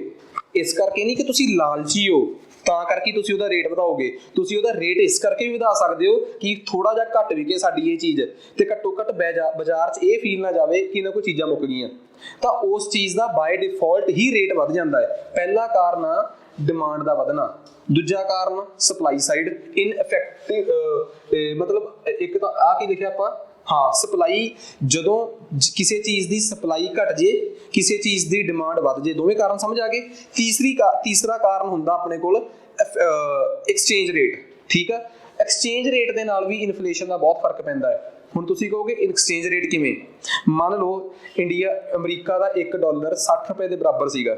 ਠੀਕ ਆ, ਅਚਾਨਕ $1 60 ਤੋਂ $1 ਇੰਡੀਆ ਦਾ, ਅਮਰੀਕਾ ਦਾ $1 ਇੰਡੀਆ ਦੇ 40 ਰੁਪਏ ਦੇ ਬਰਾਬਰ ਸੀਗਾ, ਤੇ ਅਚਾਨਕ ਉਹ $1 ਇੰਡੀਆ ਦੇ 60 ਰੁਪਏ ਦੇ ਬਰਾਬਰ ਹੋ ਗਿਆ। ਇੰਡੀਆ ਦਾ ਪੈਸਾ ਕਮਜ਼ੋਰ ਹੋ ਗਿਆ ਪਹਿਲਾਂ ਨਾਲੋਂ, ਤੇ ਇੱਕ ਚੀਜ਼ ਸੀਗੀ 480 ਰੁਪਏ ਦੀ। ਠੀਕ ਆ, ਇੱਕ ਚੀਜ਼ ਸੀ 480 ਰੁਪਏ ਦੀ। ਜਦੋਂ $1 40 ਰੁਪਏ ਦਾ ਸੀਗਾ ਤਾਂ ਤੁਹਾਨੂੰ ਕਿੰਨੇ ਰੁਪਏ ਖਰਚਣੇ ਪਏ ਉਹਦੇ ਤੇ? 40 ਰੁਪਏ ਦਾ ਸੀਗਾ 400। ਜੇ ਬਾਹਰਲੇ ਕਿਸੇ ਬੰਦੇ ਨੇ ਉਹ ਚੀਜ਼ ਡਾਲਰਾਂ 'ਚ ਲੈਣੀ ਆ ਤਾਂ $1 ਬਰਾਬਰ ਹੈ 40 ਰੁਪਏ, ਉਹ ਕਿੰਨੇ ਡਾਲਰ ਲਾ ਕੇ ਜਾਊਗਾ? 12 ਡਾਲਰ। ਤੇ ਦੂਜੇ ਕੇਸ 'ਚ ਕਿੰਨੇ ਡਾਲਰ ਲਾਊਗਾ? ਕਿੰਨੇ? $8। ਇਹਦਾ ਮਤਲਬ ਜਦੋਂ ਪੈਸਾ ਕਮਜ਼ੋਰ ਪੈ ਗਿਆ, ਠੀਕ ਹੈ, ਜਦੋਂ ਪੈਸਾ ਕਮਜ਼ੋਰ ਪੈ ਗਿਆ ਉਹਨੂੰ ਉਹ ਚੀਜ਼ ਕਿੰਨੇ ਦੀ ਮਿਲਣ ਲੱਗ ਪਈ? $8 ਦੀ। ਉਹਨੇ ਇੰਡੀਆ 'ਚੋਂ ਕਿੰਨੀਆਂ ਚੀਜ਼ਾਂ ਚੱਕ ਲਈਆਂ? ਬਹੁਤ ਚੱਕੂਗਾ ਪਹਿਲਾਂ ਨਾਲੋਂ, ਕਿਉਂਕਿ ਪਹਿਲਾਂ ਉਹਨੂੰ ਉਹ ਚੀਜ਼ ਕਿੰਨੇ ਡਾਲਰ ਦੀ ਪੈ ਰਹੀ ਸੀਗੀ? $12 ਦੀ। ਤਾਂ ਹੁਣ ਕਿੰਨੇ ਦੀ ਪੈ ਰਹੀ ਆ? $8 ਦੀ। $12 ਤੋਂ ਜਦੋਂ ਰੇਟ $8 ਹੋ ਗਿਆ, ਜਦੋਂ $12 ਤੋਂ ਰੇਟ $8 ਹੋ ਗਿਆ ਤਾਂ ਉਹ ਪਹਿਲਾਂ ਨਾਲੋਂ ਕਿੰਨੀਆਂ ਵੱਧ ਚੀਜ਼ਾਂ ਚੱਕੂਗਾ ਹੁਣ। ਤੇ ਜੇ ਉਹ ਪਹਿਲਾਂ ਨਾਲੋਂ ਬਹੁਤ ਵੱਧ ਚੀਜ਼ਾਂ ਚੱਕੂਗਾ ਤਾਂ ਸੋਚ ਕੇ ਦੇਖਿਆ ਕਦੀ ਕਿ ਮਹਿੰਗਾਈ ਜਿਹੜੀ ਆ ਉਹ ਕਿਸ ਐਂਗਲ ਤੇ ਵਧੂਗੀ? ਕਿਉਂ? ਉਹ ਕੀ ਉਹਦੇ ਵਰਗੇ ਹੋਰ ਅਮਰੀਕਾ ਵਾਲੇ ਕਹਿਣਗੇ ਕਿ ਯਾਰ ਸਸਤਾ ਮਿਲ ਰਿਹਾ ਇੰਡੀਆ 'ਚੋਂ ਸਮਾਨ, ਚੱਕੋ। ਇਟ ਮੀਨਸ ਇਹ ਚੀਜ਼ ਜਿਹੜੀ ਆ ਉਹ ਇਨਫਲੇਸ਼ਨ ਨੂੰ ਅਫੈਕਟ ਕਰੂਗੀ ਕਿ ਨਹੀਂ? ਓਬਵੀਅਸ ਜੀ ਗੱਲ ਆ। ਜਦੋਂ ਕਿਸੇ ਚੀਜ਼ ਦੀ ਡਿਮਾਂਡ ਵੱਧ ਗਈ ਐਕਸਚੇਂਜ ਰੇਟ ਦੇ ਬਦਲਣ ਕਰਕੇ, ਤਾਂ ਓਬਵੀਅਸ ਜੀ ਗੱਲ ਆ ਉਹਦੇ ਨਾਲ ਉਹ ਵੀ ਇਨਫਲੇਸ਼ਨ ਅਫੈਕਟ ਕਰੂਗੀ। ਵਧੀ ਹੋਈ ਡਿਮਾਂਡ, ਘਟੀ ਹੋਈ ਸਪਲਾਈ ਤੇ ਐਕਸਚੇਂਜ ਰੇਟ। ਤੇ ਅਗਲੀ ਗੱਲ ਇੱਕ ਚੀਜ਼ ਹੋਰ, ਨੈਸ਼ਨਲ ਡੈਟ। ਤੁਸੀਂ ਕਹੋਗੇ ਦੇਸ਼ ਦਾ ਕਰਜ਼ਾ, ਭਾਰਤ ਦੇ ਉੱਪਰ ਬਹੁਤ ਸਾਰਾ ਕਰਜ਼ਾ ਹੈ, ਇਹ ਵੀ ਇਨਫਲੇਸ਼ਨ ਦੇ ਵਧਣ ਦਾ ਕਾਰਨ ਹੋ ਸਕਦਾ ਹੈ। ਦੇਸ਼ ਦੇ ਉੱਪਰ ਚੜਿਆ ਹੋਇਆ ਕਰਜ਼ਾ ਵੀ ਇਨਫਲੇਸ਼ਨ ਦੇ ਵਧਣ ਦਾ ਕਾਰਨ ਹੋ ਸਕਦਾ ਹੈ। ਇਸ ਐਂਗਲ ਤੇ ਵੀ ਆਪਾਂ ਗੱਲ ਕਰਕੇ ਦੇਖ ਲਈਏ, ਮੇਰੇ ਦੇਸ਼ ਤੇ ਪੰਜਾਬ ਤੇ ਬਹੁਤ ਕਰਜ਼ਾ ਹੈ, ਭਾਰਤ ਦੇ ਬਹੁਤ ਕਰਜ਼ਾ ਹੈ। ਮੰਨ ਲਓ ਭਾਰਤ ਦੇ ਕਰਜ਼ਾ ਹੈ ਪੰਜਾਬ ਤੇ 3 ਲੱਖ ਕਰੋੜ, ਭਾਰਤ ਦੇ ਸਟੇਟਾਂ ਹੈ 3 ਗੁਣਾ 30 ਕਿੰਨਾ ਹੋ ਗਿਆ ਆਪਣੇ ਕੋਲ? 90 ਲੱਖ ਕਰੋੜ। ਮੰਨ ਲਓ ਭਾਰਤ ਦੇ 90 ਲੱਖ ਕਰੋੜ ਦਾ ਕਰਜ਼ਾ ਹੈ। ਹੁਣ ਭਾਰਤ ਦੇ ਇੰਨਾ ਕੁ ਜ਼ਿਆਦਾ ਕਰਜ਼ਾ ਹੋ ਗਿਆ 90 ਲੱਖ ਕਰੋੜ ਦਾ, ਤਾਂ ਹੁਣ ਭਾਰਤ ਸਰਕਾਰ ਨੂੰ ਇਹ ਸਮਝ ਨਹੀਂ ਆ ਰਹੀ ਕਿ ਕੀ ਕੀਤਾ ਜਾਵੇ। 90 ਲੱਖ ਕਰੋੜ ਦਾ ਕਰਜ਼ਾ, ਬਾਹਰੋਂ ਦੇਸ਼ 'ਚ ਲੋਕਾਂ ਕੋਲ ਪੈਸਾ ਹੈ ਨਹੀਂ, ਸਰਕਾਰ ਨੂੰ ਪਤਾ ਹੈ ਕਿ ਬਾਹਰੋਂ ਕੋਈ ਸਾਨੂੰ ਕਰਜ਼ਾ ਦੇ ਨਹੀਂ ਰਿਹਾ। ਟਰੈਕ ਰਿਕਾਰਡ ਹੀ ਬੜਾ ਸੋਹਣਾ ਸਾਡਾ, ਸੁੱਖ ਨਾਲ 90 ਲੱਖ ਕਰੋੜ ਦਾ ਅਗਲੇ ਨੂੰ ਸਮਝ ਆ ਗਈ ਕਿ ਜੇ ਇਹਨਾਂ ਨੂੰ 10 ਲੱਖ ਕਰੋੜ ਵੀ ਹੋਰ ਦੇ ਤਾਂ ਇਹ ਤਾਂ ਨਹੀਂ ਮੋੜਦੇ। ਇੰਡੀਆ ਦਾ ਟਰੈਕ ਰਿਕਾਰਡ ਵੀ ਐਵੇਂ ਦਾ ਰਿਹਾ ਹੀ ਆ। ਠੀਕ ਆ, ਪੰਜਾਬ 'ਚ ਨਾ ਇੱਕ ਵਾਟਰ ਰਿਸੋਰਸ ਕਾਰਪੋਰੇਸ਼ਨ ਹੁੰਦੀ ਸੀਗੀ, ਉਹਦੀਆਂ ਪਿੱਛੇ ਜੇ ਭਰਤੀਆਂ ਵੀ ਨਿਕਲੀਆਂ ਸੀਗੀਆਂ। ਪਿੱਛੇ ਜੇ ਇੱਕ ਜੇਈ ਦੀਆਂ ਭਰਤੀਆਂ ਨਿਕਲੀਆਂ ਪੰਜਾਬ ਰਿਸੋਰਸ ਵਾਟਰ ਕਾਰਪੋਰੇਸ਼ਨ 'ਚ। ਉਸ ਤੋਂ ਪਹਿਲਾਂ ਉਹਦੇ 'ਚ ਨਿਕਲੀਆਂ ਸੀ ਕਲਰਕ ਦੀਆਂ ਭਰਤੀਆਂ ਵੀ ਨਿਕਲੀਆਂ ਸੀ, 2016 'ਚ ਵੀ ਨਿਕਲੀਆਂ, 20 'ਚ ਵੀ ਨਿਕਲੀਆਂ। ਇਹ ਕਾਰਪੋਰੇਸ਼ਨ ਬਾਦਲ ਸਾਹਿਬ ਜਦੋਂ ਪੰਜਾਬ ਦੇ ਮੁੱਖ ਮੰਤਰੀ ਸੀਗੇ 77 'ਚ, ਉਦੋਂ ਬਣਾਈ ਸੀ। ਨਹੀਂ 70 'ਚ ਬਾਦਲ ਸਾਹਿਬ ਪਹਿਲੀ ਵਾਰ ਜਦੋਂ ਸੀਐਮ ਬਣਦੇ ਆ ਉਦੋਂ ਬਣਾਈ ਸੀ, ਤੇ ਇਹਦਾ ਨਾਮ ਸੀ ਟਿਊਬਵੈਲ ਕਾਰਪੋਰੇਸ਼ਨ। ਉਸ ਤੋਂ ਬਾਅਦ ਜਦੋਂ 1997 'ਚ ਬਾਦਲ ਸਾਹਿਬ ਦੁਬਾਰਾ ਸੀਐਮ ਬਣੇ ਤਾਂ ਵਰਲਡ ਬੈਂਕ ਤੋਂ ਅਸੀਂ ਇੰਨਾ ਕੁ ਕਰਜ਼ਾ ਲਿਆ ਹੋਇਆ ਸੀ ਇਹਦੇ ਨਾਂ ਤੇ ਕਿ ਹੁਣ ਅਸੀਂ ਉਹ ਕਰਜ਼ਾ ਡਾਈਵਰਟ ਕਰਨਾ ਸੀਗਾ, ਤੇ ਇੱਕ ਸਭ ਤੋਂ ਵਧੀਆ ਤਰੀਕਾ ਸੀ ਅਸੀਂ ਦਾ ਨਾਂ ਹੀ ਬਦਲਤਾ, ਕਾਰਪੋਰੇਸ਼ਨ ਹੀ ਖਤਮ ਕਰਤੀ ਤੇ ਉਹਦਾ ਉਸੇ ਟਿਊਬਵੈਲ ਕਾਰਪੋਰੇਸ਼ਨ ਦਾ ਨਾਮ ਬਦਲ ਕੇ Punjab water resource and development corporation PF। ਨਾ ਹੀ ਇੰਨਾ ਵੱਡਾ ਹੈ ਕਿ ਉਹ ਕੱਲ ਨੂੰ ਕੋਈ ਬੰਦਾ ਸੋਚ ਵੀ ਨਹੀਂ ਸਕਦਾ ਕਿ ਟਿਊਬਵੈਲ ਕਾਰਪੋਰੇਸ਼ਨ ਹੀ ਆ। ਠੀਕ ਆ, ਉਸ ਤੋਂ ਬਾਅਦ ਕਿਉਂਕਿ ਇਹਦੇ ਨਾਲ ਕੀ ਇਹ ਨਹੀਂ ਹੈ ਇਹਦਾ ਕਰਜ਼ਾ ਖਤਮ ਹੋ ਗਿਆ, ਬਾਅਦ ਤੁਸੀਂ ਵਰਲਡ ਬੈਂਕ ਨੂੰ ਕਿੰਨੀਆਂ ਲੀਗਲ ਚੱਕਰਾਂ 'ਚ ਪਾਤਾ ਤੇ ਬਾਅਦ 'ਚੋਂ ਤੁਹਾਡੇ ਨਾਲ ਸਿੱਧੇ ਨੈਗੋਸ਼ੀਏਟ ਕਰਨ ਤੇ ਆ ਜਾਂਦੇ ਆ ਕਿ ਨਿਬੇੜੋ ਯਾਰ, ਰੁੱਕਾ ਹੁੱਕਾ ਕਿੰਨਾ ਦਓਗੇ। ਤਾਂ ਇਹੋ ਜਿਹੀਆਂ ਸਿਚੁਏਸ਼ਨਸ ਆ ਜਾਂਦੀਆਂ ਹੈ। ਤਾਂ ਕਈ ਵਾਰੀ ਤਾਂ ਸਾਡੀਆਂ ਕਾਰਪੋਰੇਸ਼ਨਸ ਇਸੇ ਕਰਕੇ ਬਣੀਆਂ ਹੈ। ਹੁਣ ਉਹ ਆਪਣਾ ਮਕਸਦ ਪੂਰਾ ਕਰ ਰਹੀ ਹੈ ਕਾਰਪੋਰੇਸ਼ਨ, 4-5 ਸਾਲਾਂ ਤੱਕ ਕੀ ਕਰ ਰਿਹਾ, ਹੁਣ ਉਹਦੇ ਤੇ ਇੰਨਾ ਕਰਜ਼ਾ ਫੇਰ ਹੋ ਗਿਆ ਕਿ ਹੁਣ ਉਹਦਾ ਇੱਕ ਹੋਰ ਇਲਾਜ ਲੱਭ ਲਿਆ ਇਹਨਾਂ ਨੇ। ਹੁਣ ਇਰੀਗੇਸ਼ਨ ਡਿਪਾਰਟਮੈਂਟ ਆ ਜਿਹੜਾ ਪੰਜਾਬ ਸਰਕਾਰ ਦਾ ਸਰਕਾਰੀ ਅਦਾਰਾ, ਹੁਣ ਕਾਰਪੋਰੇਸ਼ਨ 26 'ਚ ਦੇਖਿਓ ਜਾ ਕੇ ਉਹ ਕਾਰਪੋਰੇਸ਼ਨ ਉਹਦੇ 'ਚ ਮਰਜ ਹੋ ਜੂਗੀ। ਤਾਂ ਇਹ ਪੰਜਾਬ ਮਤਲਬ ਇਹ ਸਾਰੀਆਂ ਸਰਕਾਰਾਂ ਦਾ ਇਹ ਹਾਲ ਆ, ਕਰਜ਼ੇ ਬਹੁਤ ਲਏ ਹੋਏ ਆ, ਠੀਕ ਆ, ਚਾਦਰ ਤੋਂ ਬਾਹਰ ਪੈਰ ਕੱਢੇ ਹੋਏ ਆ, ਤੇ ਫਿਰ ਓਬਵੀਅਸ ਜੀ ਗੱਲ ਆ ਤਾਂ ਹੁਣ ਕਿਸੇ ਤਰੀਕੇ ਨਾਲ ਤਾਂ ਕੱਜਣੇ ਆ। ਖੈਰ, ਨੈਸ਼ਨਲ ਡੈਟ ਦੇ ਕੰਟੈਕਸਟ 'ਚ ਚੱਲਦੇ ਆ ਕਿ ਨੈਸ਼ਨਲ ਡੈਟ ਦਾ ਕੀ ਮਤਲਬ ਆ। ਦੇਖੋ, ਨੈਸ਼ਨਲ ਡੈਟ ਰਾਸ਼ਟਰੀ ਕਰਜ਼ਾ। ਮੰਨ ਲਓ ਮੇਰੇ ਦੇਸ਼ ਤੇ ਬਹੁਤ ਕਰਜ਼ਾ ਹੈ, ਕੀ ਲੱਗਦਾ ਕਿ ਜਿਹੋ ਜਿਹੇ ਮੈਂ ਲੱਛਣ ਤੁਹਾਨੂੰ ਹੁਣ ਦੱਸੇ ਆ ਤੁਹਾਨੂੰ IMF ਜਾਂ ਵਰਲਡ ਬੈਂਕ ਪੈਸੇ ਦਊਗਾ? ਫਿਰ ਕੀ ਕਰੋਗੇ? ਤੁਹਾਡੇ ਦੇਸ਼ 'ਚ ਪੈਸੇ ਦੀ ਸਰਕੂਲੇਸ਼ਨ ਰੁਕੀ ਹੋਈ ਹੈ, ਬਾਹਰਲੇ ਪੈਸੇ ਦੇਣ ਤੋਂ ਮੰਨ ਨਹੀਂ ਰਹੇ। ਤੁਸੀਂ ਆਪਣੇ ਦੇਸ਼ 'ਚ ਹੀ ਥੋੜੇ ਚਿਰ ਵਾਸਤੇ ਹੈਲੀਕਾਪਟਰ ਮਨੀ ਦਾ ਕਨਸੈਪਟ ਲੈ ਕੇ ਆਓਗੇ, ਕੀ ਭਲਾ ਨੋਟ ਛਾਪ ਲੋਗੇ ਥੋੜੇ ਚਿਰ ਲਈ। ਹੁਣ ਉਹੀ ਮੈਂ ਗੱਲ ਦੱਸਦਾ ਹੁੰਦਾ ਕਿ ਤੁਹਾਡੀ ਜੇਬ 'ਚ 100 ਅਮਰੂਦ ਆ ਤੇ 100 ਰੁਪਏ ਇਸ ਦੇਸ਼ 'ਚ, ਤੇ ਇੱਕ ਅਮਰੂਦ ਕਿੰਨੇ ਦਾ ਹੈ? ਇੱਕ ਦਾ।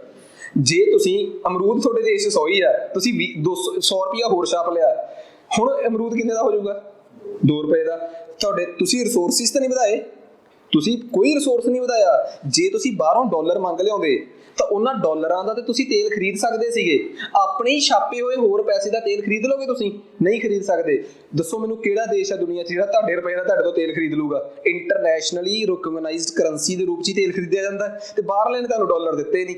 ਆਪਣੇ ਹੀ ਦੇਸ਼ ਤੁਸੀਂ ਨੋਟ ਛਾਪ ਲਏ ਤੇ ਨੋਟ ਛਾਪ ਕੇ ਕੀ ਕਰ ਲਈ ਭਲਾ? ਮਹਿੰਗਾਈ ਵੱਧਦੀ ਹੈ ਕਿ ਘਟਦੀ ਹੈ? ਵੱਧਦੀ ਹੈ। ਉਹੀ ਸਮਝਾਉਣ ਦੀ ਕੋਸ਼ਿਸ਼ ਕੀਤੀ ਹੈ ਕਿ ਕਈ ਵਾਰੀ ਕਰਜ਼ਾ ਵੀ ਤੁਹਾਡੇ ਦੇਸ਼ 'ਚ ਮਹਿੰਗਾਈ ਨੂੰ ਵਧਾ ਦਿੰਦਾ ਹੈ। ਜੋ ਮੈਂ ਬੋਲਿਆ ਉਹੀ ਸਾਰਾ ਕੁਝ ਇੱਥੇ ਲਿਖਿਆ ਹੈ ਕਿ ਜਦੋਂ ਦੇਸ਼ ਤੇ ਕਰਜ਼ਾ ਹੋ ਜੇ, ਜਾਂ ਤੁਸੀਂ ਬਾਹਰੋਂ ਟੈਕਸ ਵਧਾ ਦਿੰਦੇ ਹੋ ਤੇ ਜਾਂ ਤੁਸੀਂ ਬਾਹਰੋਂ ਕਰਜ਼ਾ ਲੈਂਦੇ ਹੋ। ਟੈਕਸ ਵਧਾ ਦੋਗੇ ਤਾਂ ਤੁਹਾਡੇ ਆਪਣੇ ਲੋਕ ਚੀਕਣਗੇ, ਬਾਹਰੋਂ ਕਰਜ਼ਾ ਤੁਹਾਨੂੰ ਮਿਲਿਆ ਨਹੀਂ, ਫਿਰ ਇੱਕ ਤੀਜਾ ਆਪਸ਼ਨ ਬਚਦਾ ਕੀ ਭਲਾ? ਆਪਣੇ ਕਰਜ਼ੇ ਨੂੰ, ਡੈਟ ਨੂੰ ਮੋਨੇਟਾਈਜ਼ ਕਰ ਦੋ। ਕੀ ਕਰ ਦੋ? Monetise the that. ਹੁਣ ਇਹ ਮੈਂ ਅੰਗਰੇਜ਼ੀ 'ਚ ਇੱਕ ਅਜੀਬ ਜਿਹਾ ਸ਼ਬਦ ਬੋਲਿਆ। ਮੋਨੇਟਾਈਜ਼ ਕਰਨ ਦਾ ਮਤਲਬ ਹੁੰਦਾ ਪੈਸੇ 'ਚ ਤਬਦੀਲ ਕਰ ਦੋ, ਡੈਟ ਦਾ ਮਤਲਬ ਹੈ ਕਰਜ਼ੇ ਨੂੰ। ਕਰਜ਼ੇ ਨੂੰ ਪੈਸੇ 'ਚ ਤਬਦੀਲ ਕਿਵੇਂ ਕੀਤਾ ਜਾ ਸਕਦਾ ਹੈ? ਇਹ ਇਕਨੋਮਿਕਸ ਦੀ ਸ਼ਬਦਾਵਲੀ ਆ, ਇਹਦੀ ਪੰਜਾਬੀ ਆ ਵੱਧ ਨੋਟ ਛਾਪਣੇ।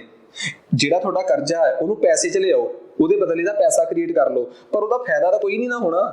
ਹੈ ਤਾਂ ਤੁਹਾਡੇ ਦੇਸ਼ 'ਚ ਉਹੀ 100 ਅਮਰੂਦ ਹੀ ਆ, ਉਹੀ 100 ਅਮਰੂਦ ਦੇ ਬਦਲੇ 100 ਰੁਪਏ ਆ ਤਾਂ ਇੱਕ ਦਾ ਅਮਰੂਦ ਆ, ਉਹੀ 100 ਅਮਰੂਦ ਦੇ ਬਦਲੇ 200 ਰੁਪਏ ਆ ਤਾਂ ਅਮਰੂਦ ਕਿੰਨੇ ਦਾ ਹੋ ਗਿਆ? 2 ਰੁਪਏ ਦਾ ਹੋ ਗਿਆ। ਆਹ ਦੱਸੋ ਜੀ, ਕਹਾਣੀ ਕਲੀਅਰ ਹੋ ਗਈ। ਇਟ ਮੀਨਸ ਕਹਿੰਦਾ ਫਿਰ ਸਰਕਾਰ ਕੀ ਕਰੂਗੀ? ਦੂਜੀ ਆਪਸ਼ਨ ਦੇ ਨੋਟ ਛਾਪੂਗੀ, ਨੋਟ ਛਾਪ ਕੇ ਮਹਿੰਗਾਈ ਹੋਊਗੀ। ਉਹੀ ਮੈਂ ਕਹਿਣਾ ਚਾਹੁੰਦਾ ਕਿ ਮਹਿੰਗਾਈ ਦੇ ਵਧਣ ਦੇ ਕੀ ਕਾਰਨ ਨੇ। ਜੇ ਅਸੀਂ ਉਹਨਾਂ ਕਾਰਨਾਂ ਨੂੰ ਟਟੋਲ ਕੇ ਦੇਖੀਏ ਤਾਂ ਮਹਿੰਗਾਈ ਦੇ ਕਾਰਨਾਂ 'ਚੋਂ ਆ ਵੀ ਇੱਕ ਕਾਰਨ ਹੈਗਾ national debt, exchange rate, supply side ਤੇ ਡਿਮਾਂਡ ਤੇ ਸਪਲਾਈ। ਠੀਕ ਹੈ ਨਾ? ਇੱਕ ਮਨੀ ਸਪਲਾਈ, ਇੱਕ ਡਿਮਾਂਡ, ਐਕਸਚੇਂਜ ਰੇਟ ਤੇ ਨੈਸ਼ਨਲ ਡੈਟ। ਕਿਸੇ ਨੂੰ ਕੋਈ ਡਾਊਟ? ਠੀਕ ਹੈ ਜੀ। ਹੁਣ ਆ ਵੀ ਇੱਕ ਸੇਮ ਉਹੀ ਕਨਸੈਪਟ ਆ ਕਿ ਇਨਫਲੇਸ਼ਨ ਜਿਹੜੀ ਹੈ ਨਾ ਉਹਦਾ ਟ੍ਰਾਇੰਗਲ ਮਾਡਲ ਕੀ ਆ। ਠੀਕ ਆ, ਹੁਣ ਦੇਖੋ ਆ ਆਪਣੇ ਆਪ 'ਚ ਕੀ ਆ, ਟ੍ਰਾਇੰਗਲ ਮਾਡਲ ਕੀ ਆ ਇਨਫਲੇਸ਼ਨ ਦਾ? ਮਹਿੰਗਾਈ ਦੇ 3 ਕੋਨੇ। ਮਹਿੰਗਾਈ ਦੇ 3 ਕੋਨੇ ਮੀਨਸ ਕਿ ਮਹਿੰਗਾਈ ਇੱਕ ਤ੍ਰਿਭੁਜ ਆ, ਤਿਕੋਣ ਆ। ਠੀਕ ਆ, ਉਹਦੇ 3 ਕਾਰਨਰਸ ਕੀ ਹੋ ਸਕਦੇ ਆ? ਉਹੀ ਗੱਲ ਆ ਜਿਹੜੀ ਮੈਂ ਪੁਰਾਣੀ ਗੱਲ ਆ ਉਹਨੂੰ ਹੀ ਰਿਪੀਟ ਕਰ ਰਿਹਾ ਮੈਂ। ਆਹ ਦੇਖੋ ਜੀ, ਆਹ ਇੱਕ ਟ੍ਰਾਇੰਗਲ ਆ, ਇਸ ਟ੍ਰਾਇੰਗਲ ਦੇ 3 ਕੋਨੇ। ਇੱਕ ਪਾਸੇ ਕਾਸਟ ਪੁੱਲ ਇਨਫਲੇਸ਼ਨ, ਕਾਸਟ ਪੁਸ਼ਡ ਇਨਫਲੇਸ਼ਨ, ਇੱਕ ਡਿਮਾਂਡ ਪੁੱਲ ਇਨਫਲੇਸ਼ਨ, ਇੱਕ ਤੀਸਰੀ ਇਨਫਲੇਸ਼ਨ ਸਕਿਪ ਕਰ ਗਿਆ, ਉਹਨੂੰ ਕੀ ਕਹਿੰਦੇ? ਬਿਲਟ ਇਨ ਇਨਫਲੇਸ਼ਨ। ਠੀਕ ਆ ਜੀ, ਤੀਸਰੀ ਕੀ ਆ? ਇਨ ਬਿਲਟ ਇਨਫਲੇਸ਼ਨ। ਤੁਸੀਂ ਕਹੋਗੇ ਆ 3 ਚੀਜ਼ਾਂ ਕੀ ਆ? ਇਹ ਤਿੰਨੇ ਕਾਰਨ ਨੇ। ਕਾਰਨਾਂ ਨੂੰ ਹੀ ਇੱਕ ਟ੍ਰਾਇੰਗਲ ਦੇ ਰੂਪ 'ਚ ਦੱਸਦਾ। ਫਿਰ ਇਹਨਾਂ ਕਾਰਨਾਂ ਨੂੰ ਟ੍ਰਾਇੰਗਲ ਦੇ ਰੂਪ 'ਚ ਪਤਾ ਕਿਉਂ ਦੱਸਿਆ? ਕਿਉਂਕਿ ਤਿੰਨੇ ਹੀ ਘੈਂਟ ਕਾਰਨ ਆ। ਪਹਿਲੀ ਗੱਲ, ਕਾਸਟ ਪੁਸ਼ ਇਨਫਲੇਸ਼ਨ। ਇਹਦਾ ਮਤਲਬ ਪਤਾ ਕੀ ਆ? ਮਹਿੰਗਾਈ ਦਾ ਵੱਧ ਜਾਣਾ ਚੀਜ਼ਾਂ ਦੇ ਪਿੱਛੋਂ ਹੀ ਰੇਟ ਮਹਿੰਗੇ ਹੋਣ ਕਰਕੇ। ਤੁਸੀਂ ਕਿਸੇ ਦੁਕਾਨਦਾਰ ਕੋਲ ਜਾਓ ਕਿ ਜੀ ਆਹ ਚੀਜ਼ ਤੁਸੀਂ ਮਹਿੰਗੀ ਕਿਉਂ ਕਰਤੀ? ਠੀਕ ਆ, ਤੁਸੀਂ ਗਾਓ ਇਹਨਾਂ ਕੋਲ ਚਾਹ ਪੀਣ, 25 ਰੁਪਏ ਦੀ ਚਾਹ ਸੀਗੀ 30 ਦੀ ਕਰਤੀ, ਉਹ ਕੀ ਕਰੀਏ ਜੀ ਪੱਤੀ ਵੱਧ ਗਈ। ਇਹ ਕਿਹੜਾ ਇਨਫਲੇਸ਼ਨ ਆ ਭਲਾ? Cost push. ਹੁਣ ਉਸ ਤੋਂ ਬਾਅਦ ਮੈਂ ਗਿਆ ਜੀ ਚਾਹ 30 ਰੁਪਏ ਦੀ ਕਰਤੀ। ਠੀਕ ਹੈ ਜੀ, ਅਗਲਾ ਕਹੇ ਸ਼ੁਕਰ ਕਰ 30 ਰੁਪਏ ਦੀ ਮਿਲ ਰਹੀ ਹੈ, ਇੰਨਾ ਹੀ ਬਹੁਤ ਆ। ਜਿਹੜੇ ਹਿਸਾਬ ਨਾਲ ਸਾਡੀ ਚਾਹ ਹੈ ਜਿੰਨੀ ਟੇਸਟੀ ਆ, ਠੀਕ ਆ, ਉਹ ਇਹ ਤਾਂ ਅਸੀਂ 35 ਰੁਪਏ ਦੀ ਕਰਨੀ ਸੀਗੀ। ਠੀਕ ਆ, ਡਿਮਾਂਡ ਹੀ ਬਹੁਤ ਆ ਜੀ ਤਾਂ ਮਹਿੰਗੀ ਕਰਨੀ ਪੈ ਗਈ। ਉਹ ਕਿਹੜੀ ਹੈ ਭਲਾ? ਡਿਮਾਂਡ ਪੁੱਲ। ਤੀਸਰੀ ਗੱਲ, ਨਾ ਤਾਂ ਡਿਮਾਂਡ ਵਧੇ ਨਾ ਹੀ ਕਾਸਟ ਵਧੇ ਪਿੱਛੋਂ। ਜਿਹੜੇ ਕੰਮ ਕਰਨ ਵਾਲਾ ਹੈ ਉਹੀ ਕਹੀ ਜਾਵੇ ਕਿ ਜੀ ਰੇਟ ਵਧਾਓ ਰੇਟ ਵਧਾਓ, ठीक है जी, साडे खर्चे नहीं चलते, जिहड़ा कारीगर रखिया दैट इज इनबिल्ट इन्फ्लेशन। तो ये तीन जिहड़े मेन कारण आ उन्हां नूं ट्रायंगल दे तीन कोने मन के एक कंसैप्ट अड इंट्रोड्यूस किया गया, बस उन्होंने कहते हैं आपां की भला सॉरी हाँ ट्रायंगल मॉडल ऑफ इन्फ्लेशन आ समझाता मैं तुहानूं। नैक्सट उस तो बाद अगली चीज़ आ गई अपने कोल, लैट्स अंडरस्टैंड इन्फ्लेशन। हुण महंगाई नूं समझण दा एक कॉन्सैप्ट लैके आए आपां कि महंगाई समझी किवें जा सकदी है। ठीक है, जर्मन का एक अर्थशास्त्री सीगा लेस्पेयर्स, उन्हें असल च महंगाई बारे जिहड़ा बाहला ज्ञान दिता ना, हुण उहनूं आपां समझण लई बैठे इत्थे कि लेस्पेयर्स ने इन्फ्लेशन बारे जां महंगाई बारे की कहा सीगा। बड़ा सिंपल जिहा मॉडल आ कि मान लो 2012 च एक लाइफ बॉय का रेट 10 रुपए सी ते वध के 15 रुपए हो गया, सेब 50 रुपए तो 60 रुपए हो गए, बूट जिहड़े सीगे 1000 तो 1200 दे हो गए। ठीक है, 1060 तो रेट वध के 1275 हो गया। ਕੀ ਤੁਸੀਂ ਇਹ ਕਹਿ ਸਕਦੇ ਹੋ ਕਿ 1275 ਮਾਈਨਸ 1060 ਬਟੇ 1060 ਨੂੰ 100 ਨਾਲ ਗੁਣਾ ਕਰਕੇ ਇੰਨੇ % ਰੇਟ ਵਧ ਗਿਆ, ਕੀ ਇਹ ਮਹਿੰਗਾਈ ਆ? ਚਲੋ ਮਹਿੰਗਾਈ ਹੈ ਕਿ ਬਈ ਵਧੇ ਹੋਏ ਰੇਟ ਮਾਈਨਸ ਪੁਰਾਣੇ ਰੇਟ ਬਟੇ ਪੁਰਾਣੇ ਰੇਟ ਗੁਣਾ 100 ਐਂ ਹੀ ਕੱਢਦੇ ਆਪਾਂ ਪਰਸੈਂਟੇਜ। ਕੀ ਇਹ ਚੀਜ਼ ਮਹਿੰਗਾਈ ਦੀ ਅਸਲੀਅਤ ਹੈਗੀ ਆ? ਸਾਨੂੰ ਮੈਨੂੰ ਤੁਹਾਨੂੰ ਸਾਰਿਆਂ ਨੂੰ ਐਂ ਲੱਗਦਾ ਸੀ ਕਿ ਆਹੀ ਮਹਿੰਗਾਈ ਆ, ਸਭ ਨੂੰ ਐਂ ਹੀ ਲੱਗਦਾ ਸੀਗਾ। ਪਰ ਲੈਸਪੇਅਰਸ ਨੇ ਆ ਕੇ ਕਿਹਾ ਕਿ ਇੱਕ ਚੀਜ਼ ਹੋਰ यार, एक गल दसो, आ बूट आ यार, ठीक है, आ बूट आ कई बारी ये भी हो सकता कि मैं 2 साल च एक बार लैने होण। आम बंदे की गल कर रहा मैं कि आम जिहड़े आ, ठीक है, हुण जिहड़े बंदे ने हर पैंट दे नाल वक्खरी जूतां जोड़ी लैने आ उन्हां दा आपां कोई इलाज नहीं कर सकते। ठीक है, ये तां आम बंदे दी फ्रीकुएंटली वरतियां जाण वालीआं चीज़ां है। हुण मान लो किसी बंदे ने ब्रांडेड शर्ट पाउणी है, ठीक है, ਉਹਦੀ ਉਹ ਸ਼ਰਟ 8000 10000 ਦੀ ਵੀ ਹੋ ਸਕਦੀ ਆ, ਉਹਨਾਂ ਦੇ ਚੱਕਰਾਂ 'ਚ ਨਹੀਂ ਆਪਾਂ ਪੈਣਾ। ਆਪਾਂ ਆਪਣੇ ਵਰਗੇ ਆਮ ਬੰਦਿਆਂ ਦੀ ਗੱਲ ਕਰਨੀ ਆ ਜਿੰਨੇ 500 700 ਜਾਂ 1000 ਰੁਪਏ ਦੀ ਸ਼ਰਟ ਪਾਉਣੀ ਆ। ਜਿਹੜੇ ਬੰਦੇ ਨੇ 500 700 1000 ਰੁਪਏ ਦੀ ਸ਼ਰਟ ਪਾਉਣੀ ਆ, ਉਸ ਚੀਜ਼ ਨਾਲ ਅਸੀਂ ਬ੍ਰਾਂਡਡ ਚੀਜ਼ ਦੀ ਵਧੀ ਹੋਈ, ਕਿਉਂ ਬ੍ਰਾਂਡਡ ਆਪਣੀ ਪਹੁੰਚ ਨਹੀਂਗਾ। ਠੀਕ ਆ, ਉਹ ਜਿਹੜੇ ਬੰਦੇ ਦੀ ਪਹੁੰਚ ਹੋਊਗਾ ਉਹੋ ਜਿਹੇ ਬੰਦੇ ਕਿੰਨੇ ਕੁ ਹੋਣਗੇ ਕਿਤੇ ਯਾਰ, ਉਹ 2% ਹੋਣਗੇ, ਉਹ 2.5% ਹੋਣਗੇ, 1% ਵੀ ਨਹੀਂ ਹੋਣੇ। ਜੇ ਪੂਰੇ ਇੰਡੀਆ ਦੇ ਕੰਟੈਕਸਟ 'ਚ ਦੇਖੀਏ ਨਾ ਤਾਂ ਉਹ 1-1.5% ਦੀ ਕੈਟੇਗਰੀ 'ਚ ਵੀ ਨਹੀਂ ਹੋਣੇ।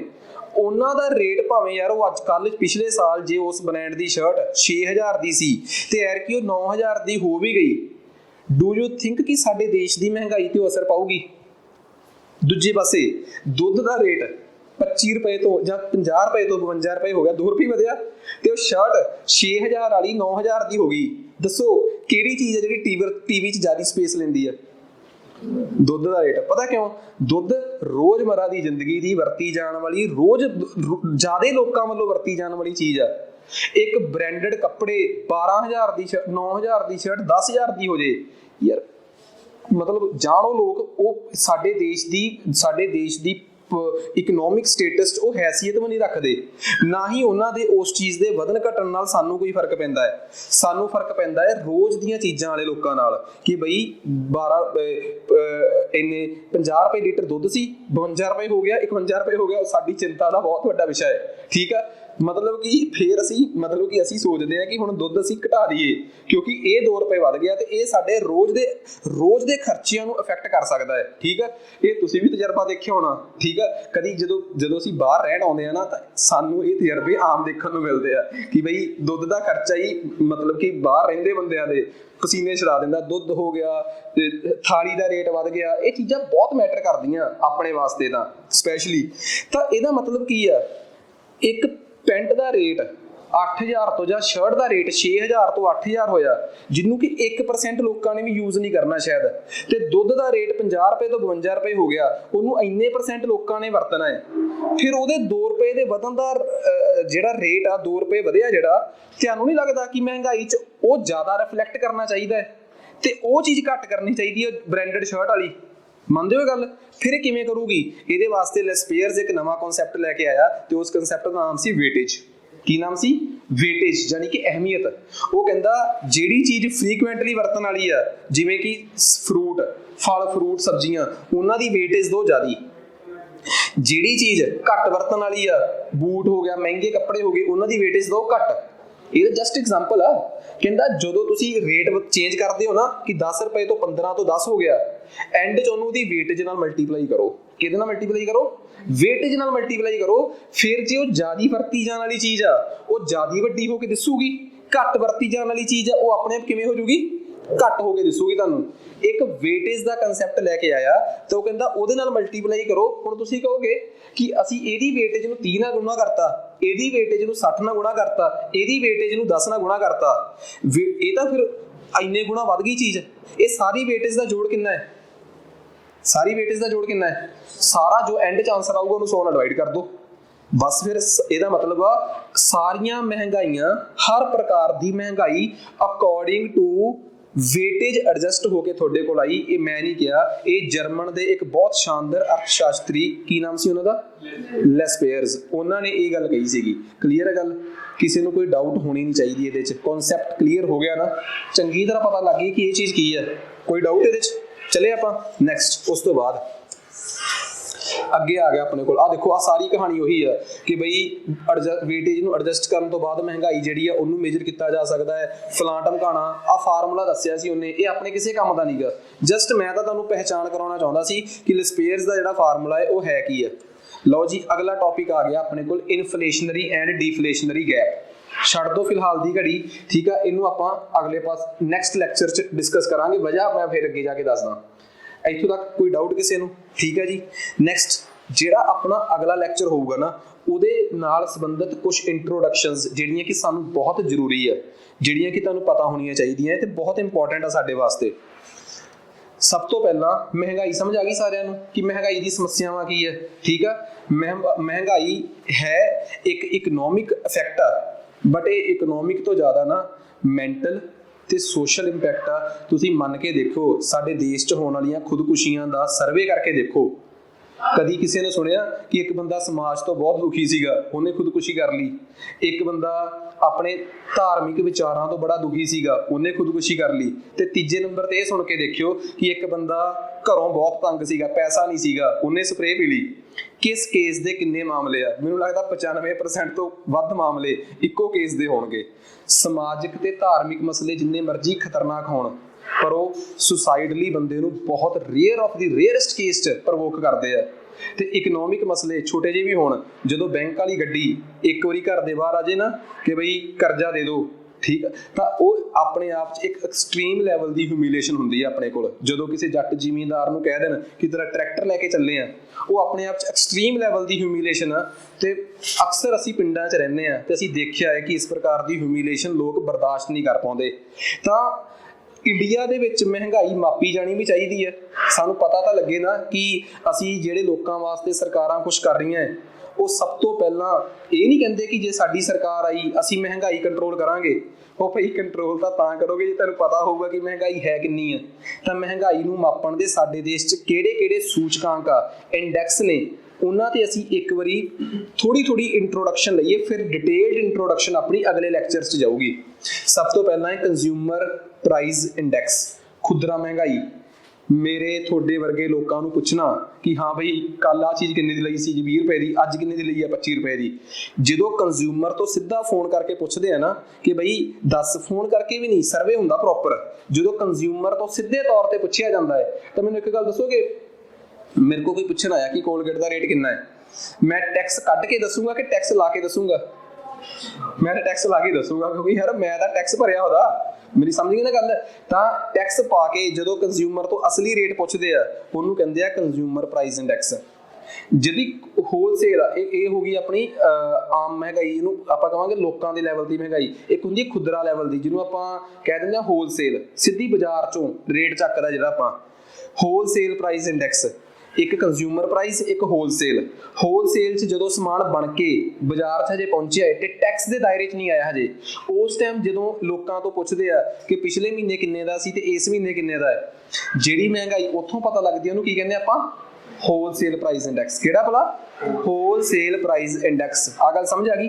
ਹੁਣ ਇੱਕ ਗੱਲ ਦੇਖੋ, ਇਹਦੇ 'ਚ ਨਾ ਟੈਕਸ ਟੁਕਸ ਨਹੀਂ ਹੁੰਦੇ ਮੋਟੇ ਤੌਰ ਤੇ, ਜਿਹੜੇ GST ਵਗੈਰਾ ਵਰਗੇ ਟੈਕਸ ਆ, ਜਿਹੜੇ ਟੈਕਸ ਤਾਂ ਸਮਾਨ ਦੇ ਬਣਦੇ ਤੇ ਲੱਗ ਗਏ ਉਹ ਤਾਂ ਹੁੰਦੇ ਆ, ਪਰ ਮੋਟੇ ਤੌਰ ਤੇ ਜਿਹੜੇ ਆ GST ਵਗੈਰਾ ਟੈਕਸ ਆ, ਕਿਉਂਕਿ ਇਹਦਾ ਬਾਜ਼ਾਰ 'ਚ ਵਿਕਣ ਤੋਂ ਬਾਅਦ ਹੀ ਲੱਗਣਾ, ਇਹ ਨਹੀਂ ਵਿੱਚ ਕਾਊਂਟ ਹੁੰਦਾ। ਆਹ ਗੱਲ ਸਮਝ ਆ ਗਈ, ਚੰਗੀ ਤਰ੍ਹਾਂ ਕਲੀਅਰ ਹੋ ਗਿਆ। ਇਹ ਹੋ ਗਈ ਹੋਲਸੇਲ ਪ੍ਰਾਈਸ ਇੰਡੈਕਸ, ਬਾਜ਼ਾਰ 'ਚ ਪਈਆਂ ਚੀਜ਼ਾਂ ਦਾ ਰੇਟ। ਹੁਣ ਮੈਨੂੰ ਇੱਕ ਗੱਲ ਦੱਸੋ, ਇਹ ਦੋਵੇਂ ਇੰਡੈਕਸ ਆ, ਭਾਰਤ 'ਚ ਦੋ ਮਿਨਿਸਟਰੀਆਂ ਨੇ, ਇੱਕ ਭਾਰਤ 'ਚ ਮਿਨਿਸਟਰੀ ਆ ਕੰਜ਼ਿਊਮਰ ਅਫੇਅਰਸ, ਇਹ ਆਪਣੇ ਵਾਲੇ ਕੌਣ ਹੈ? ਆਪਣੇ ਵਾਲੇ ਇਹਨਾਂ ਨੂੰ ਸਿਰਫ 10 ਮਿੰਟ ਲਈ ਬੇਨਤੀ ਕੀਤੀ ਜਾਵੇ, ਠੀਕ ਆ, ਤਾਂ ਕਿਉਂਕਿ ਬਾਹਰਲੇ ਤਾਂ ਲੜ ਸਕਦੇ ਆ ਨਾ। ਆ ਜਾਓ ਆਪਾਂ ਆਪਣੇ ਮਸਲੇ ਤੇ ਵਾਪਸ ਆਈਏ। ਕੰਜ਼ਿਊਮਰ ਪ੍ਰਾਈਸ ਇੰਡੈਕਸ ਤੇ ਹੋਲਸੇਲ ਪ੍ਰਾਈਸ ਇੰਡੈਕਸ 'ਚ ਕੀ ਫਰਕ ਆ? ਬੜੇ ਧਿਆਨ ਨਾਲ ਸਮਝਿਓ। ਕੰਜ਼ਿਊਮਰ ਤੋਂ ਜਾ ਕੇ ਪੁੱਛੋਗੇ ਤਾਂ ਕੰਜ਼ਿਊਮਰ ਪ੍ਰਾਈਸ ਇੰਡੈਕਸ, ਹੋਲਸੇਲ 'ਚੋਂ ਪੁੱਛੋਗੇ ਤਾਂ ਹੋਲਸੇਲ ਪ੍ਰਾਈਸ ਇੰਡੈਕਸ। ਕਦੀ ਹੋਲਸੇਲ ਦੀ ਬਾਜ਼ਾਰ 'ਚ ਕਿਸੇ ਨੂੰ ਇਹ ਕਹਿੰਦੇ ਦੇਖਿਆ ਕਿ ਫੀਸ, ਸਕੂਲਾਂ ਦੀ ਫੀਸ ਇਸ ਭਾਅ ਚੱਲਦੀ ਹੈ? ਨਹੀਂ ਨਾ। ਇਹਦਾ ਮਤਲਬ ਹੋਲਸੇਲ 'ਚ ਤੁਸੀਂ ਸਿਰਫ ਗੁਡਸ ਦਾ ਹਿਸਾਬ ਲੈ ਸਕਦੇ ਹੋ, ਸਰਵਿਸਿਜ਼ ਗਈਆਂ। ਤੇ ਇੱਕ ਗੱਲ ਦੱਸੋ ਮੈਨੂੰ, ਬੰਦੇ ਦਾ ਲੱਕ ਗੁਡਸ ਤੋੜਦੇ ਆ ਕਿ ਸਰਵਿਸਿਜ਼ ਤੋੜਦੀਆਂ? ਅੱਜ ਦੇ ਜ਼ਮਾਨੇ 'ਚ ਸਰਵਿਸਿਜ਼, ਠੀਕ ਆ। ਓਏ ਇੱਕ ਗੱਲ ਦੱਸੋ, ਕਦੀ ਮਿਡਲ ਕਲਾਸ ਫੈਮਿਲੀ 'ਚ ਕਿਸੇ ਨੂੰ, ਚਾਹੇ ਕੋਈ ਲੋਅਰ ਮਿਡਲ ਕਲਾਸ ਆ, ਚਾਹੇ ਕੋਈ ਅਪਰ ਮਿਡਲ ਕਲਾਸ, ਅਪਰ ਵੀ ਮੈਂ ਵਿੱਚ ਕਾਊਂਟ ਕਰ ਲਏ, ਕਦੀ ਕਿਸੇ ਨੇ ਕਿਹਾ ਕਿ ਮੈਂ ਆਪਣੇ ਧੀ ਪੁੱਤ ਨੂੰ ਖਾਣ ਵਾਸਤੇ ਫਰੂਟ ਵੀ ਲਿਆ ਕੇ ਦਊਂਗਾ, ਸਭ ਕੁਝ ਲਿਆ ਕੇ ਦਊਂਗਾ? ਬੰਦਾ ਮਰਦਾ ਕਿੱਥੇ ਆ ਗਿਆ? ਜਦੋਂ ਜਵਾਕਾਂ ਦੀਆਂ ਫੀਸਾਂ ਭਰਨੀਆਂ ਹੁੰਦੀਆਂ, ਕਿਉਂਕਿ ਅਸਲੀ ਲੱਕ ਤਾਂ ਸਰਵਿਸ ਤੋੜਦੀ ਹੈ। ਜਾਂ ਰੱਬ ਨਾ ਕਰੇ ਕਿਸੇ ਦੇ ਘਰ 'ਚ ਕੋਈ ਬਿਮਾਰੀ ਆ ਜੇ ਤੇ ਡਾਕਟਰ ਦੇ ਗੇੜੇ ਲੱਗ ਜਾਣ, ਉਹ ਵੀ ਇੱਕ ਸਰਵਿਸ ਆ।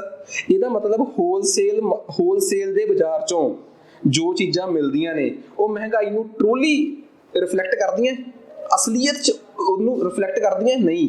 ਅਸਲੀ ਮਹਿੰਗਾਈ ਕਿੱਥੋਂ ਪਤਾ ਲੱਗਦੀ ਹੈ? ਜਾ ਕੇ ਜਦੋਂ ਆਪਾਂ ਸਰਵਿਸਿਜ਼ ਵਿੱਚ ਕਾਊਂਟ ਕਰੀਏ। ਤਾਂ ਇਹ ਕੌਣ ਦੱਸਦਾ ਅਸਲੀਅਤ ਭਲਾ?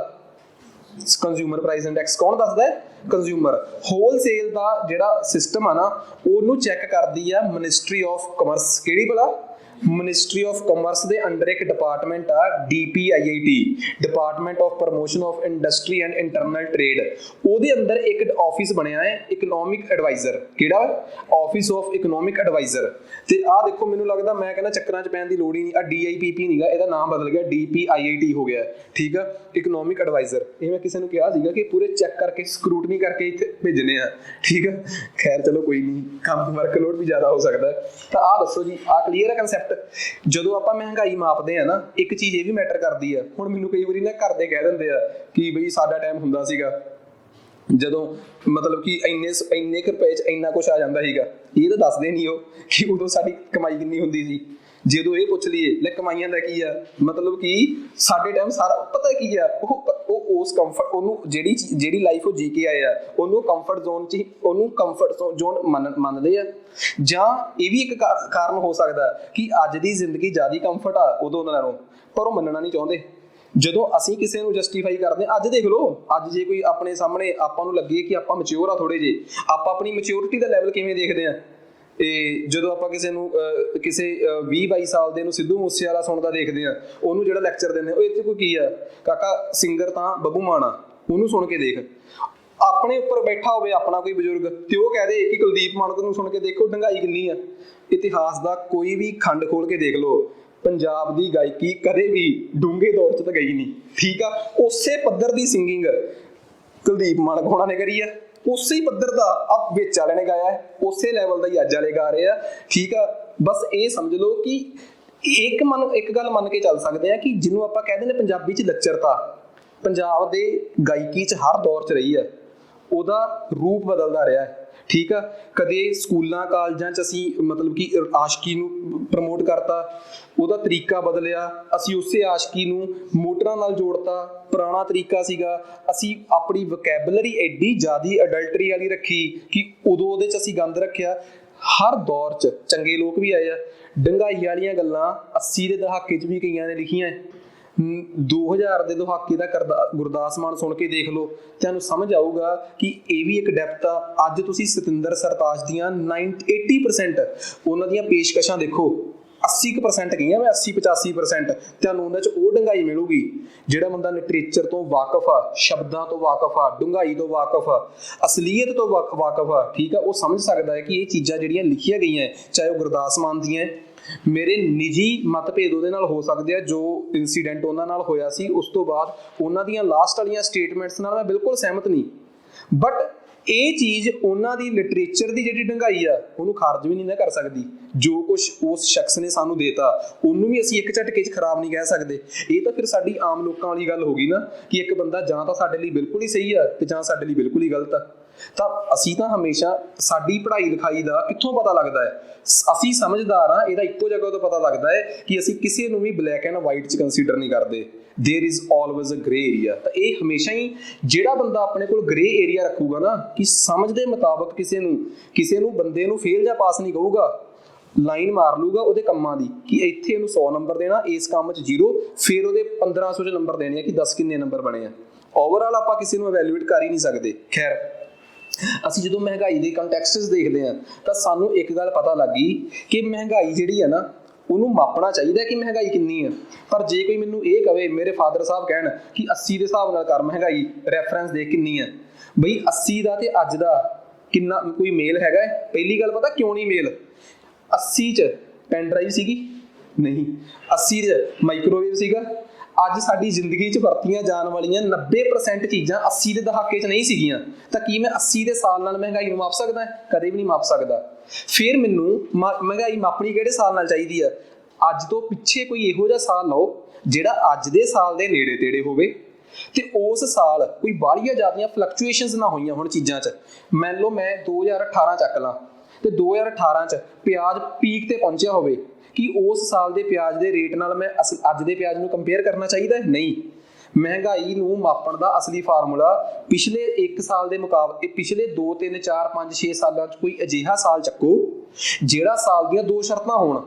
ਅੱਜ ਦੇ ਸਾਲ ਵਾਲਾ ਸਾਰਾ ਸਮਾਨ ਉਹਦੇ 'ਚ ਮਿਲਦਾ ਹੋਵੇ, 90% ਮਿਲਦਾ ਹੋਵੇ, ਮਤਲਬ ਉਹ ਅੱਜ ਦੇ ਸਾਲ ਦੇ ਨੇੜੇ ਹੋਵੇ, ਪਹਿਲੀ ਸ਼ਰਤ। ਤੇ ਦੂਜੀ ਸ਼ਰਤ ਕੀ ਹੈ? ਕਿ ਉਹ ਸਾਲ ਸਟੇਬਲ ਜਿਹਾ ਸਾਲ ਹੋਇਆ ਹੋਵੇ। ਉਸ ਸਾਲ ਨੂੰ ਇਕਨੋਮਿਕਸ ਦੀ ਭਾਸ਼ਾ 'ਚ ਕਹਿੰਦੇ ਆ ਬੇਸ ਈਅਰ। ਕੀ ਕਹਿੰਦੇ ਆ ਜੀ? Base year. ਆ ਇਹਨਾਂ ਦੇ ਬੇਸ ਈਅਰ ਆ। ਕੌਣ ਮਾਪਦਾ ਹੈ ਤੇ ਕਿਹੜਾ ਬੇਸ ਈਅਰ ਆ ਪਤਾ ਲੱਗ ਗਿਆ।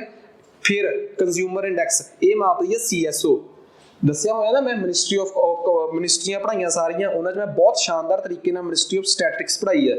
ਉਹਨਾਂ ਦੇ ਅੰਡਰ ਇੱਕ ਨਾ ਡਿਪਾਰਟਮੈਂਟ ਆ CSO, ਉਹ ਮਾਪਦਾ ਹੈ। ਬੇਸ ਈਅਰ 10 ਤੋਂ ਕੱਟ ਕੇ 12 ਕਰ ਰੱਖਿਆ ਹੈ। ਇਹਦਾ ਬੇਸ ਈਅਰ ਜਿਹੜਾ 2004 ਤੋਂ ਕੱਟ ਕੇ ਕਿੰਨਾ ਹੋ ਗਿਆ ਜੀ? 11 12। ਆਹ ਦੱਸੋ ਜੀ, ਕਹਾਣੀ ਸਮਝ ਆ ਗਈ? ਇਟ ਮੀਨਸ ਸਾਡਾ ਜਿਹੜਾ ਕਨਸੈਪਟ ਆ, ਠੀਕ ਆ, ਉਹ ਇਹ ਹੋਊਗਾ। ਅਗਲੇ ਲੈਕਚਰ 'ਚ ਅਸੀਂ ਕਿੱਥੋਂ ਸ਼ੁਰੂ ਕਰਾਂਗੇ? ਅਸੀਂ ਸ਼ੁਰੂ ਕਰਾਂਗੇ ਇੱਥੋਂ, ਮਤਲਬ ਇਹ consumer price index in India. Bharat ਵਿੱਚ ਕੰਜ਼ਿਊਮਰ ਪ੍ਰਾਈਸ ਇੰਡੈਕਸ ਦਾ ਕੀ ਸਟੇਟਸ ਆ? ਦੂਜਾ ਹੋਊਗਾ ਹੋਲਸੇਲ ਪ੍ਰਾਈਸ ਇੰਡੈਕਸ, ਤੀਜਾ ਹੋਊਗਾ ਇੰਡੈਕਸ ਆਫ ਇੰਡਸਟਰੀਅਲ ਪ੍ਰੋਡਕਸ਼ਨ। ਉਸ ਤੋਂ ਬਾਅਦ ਉਹ ਛੋਟੇ-ਛੋਟੇ 3-4 ਇੰਡੈਕਸ ਜਿਹੜੇ ਅੱਜ ਇਰਰੈਲੀਵੈਂਟ ਹੋ ਚੁੱਕੇ ਆ। ਕੰਟੈਕਸਟ ਸਮਝ ਆ ਗਿਆ ਕਿ ਸਾਡੀ ਤਿਆਰੀ ਦਾ ਕੰਟੈਕਸਟ ਕੀ ਹੋਊਗਾ? ਠੀਕ ਆ। ਹਾਂ, ਮਤਲਬ ਕਿ ਇਸ ਪੂਰਾ ਡਿਟੇਲ 'ਚ ਅਸੀਂ ਸਮਝਣ ਦੀ ਕੋਸ਼ਿਸ਼ ਕਰਾਂਗੇ। ਚੈਪਟਰ ਬਹੁਤ ਇੰਟਰਸਟਿੰਗ ਨੇ ਹੁਣ ਅੱਗੇ ਇਕਨੋਮਿਕਸ ਦੇ। ਠੀਕ ਆ, ਇਕਨੋਮਿਕਸ 'ਚ ਇੱਕ ਸਟੈਗਨੇਸ਼ਨ ਜਿਹੜੀ ਸੀਗੀ ਉਹਨੂੰ ਆਪਾਂ ਖਤਮ ਕਰਤਾ ਤੇ ਆਹ ਸਾਰੀ ਦੀ ਸਾਰੀ ਇਕਨੋਮੀ ਜਿਹੜੀ ਅੱਗੇ ਆਉਣ ਵਾਲੀ ਆ ਇੰਟਰਸਟਿੰਗ ਬਹੁਤ ਆ ਤੇ ਕੰਪੀਟੀਟਿਵ ਪੁਆਇੰਟ ਆਫ ਵਿਊ ਨਾਲ ਇੰਪੋਰਟੈਂਟ ਵੀ ਬਹੁਤ ਆ। ਠੀਕ ਆ, ਸੋ ਅੱਜ ਵਾਸਤੇ ਇੰਨਾ ਹੀ ਬਹੁਤ ਆ।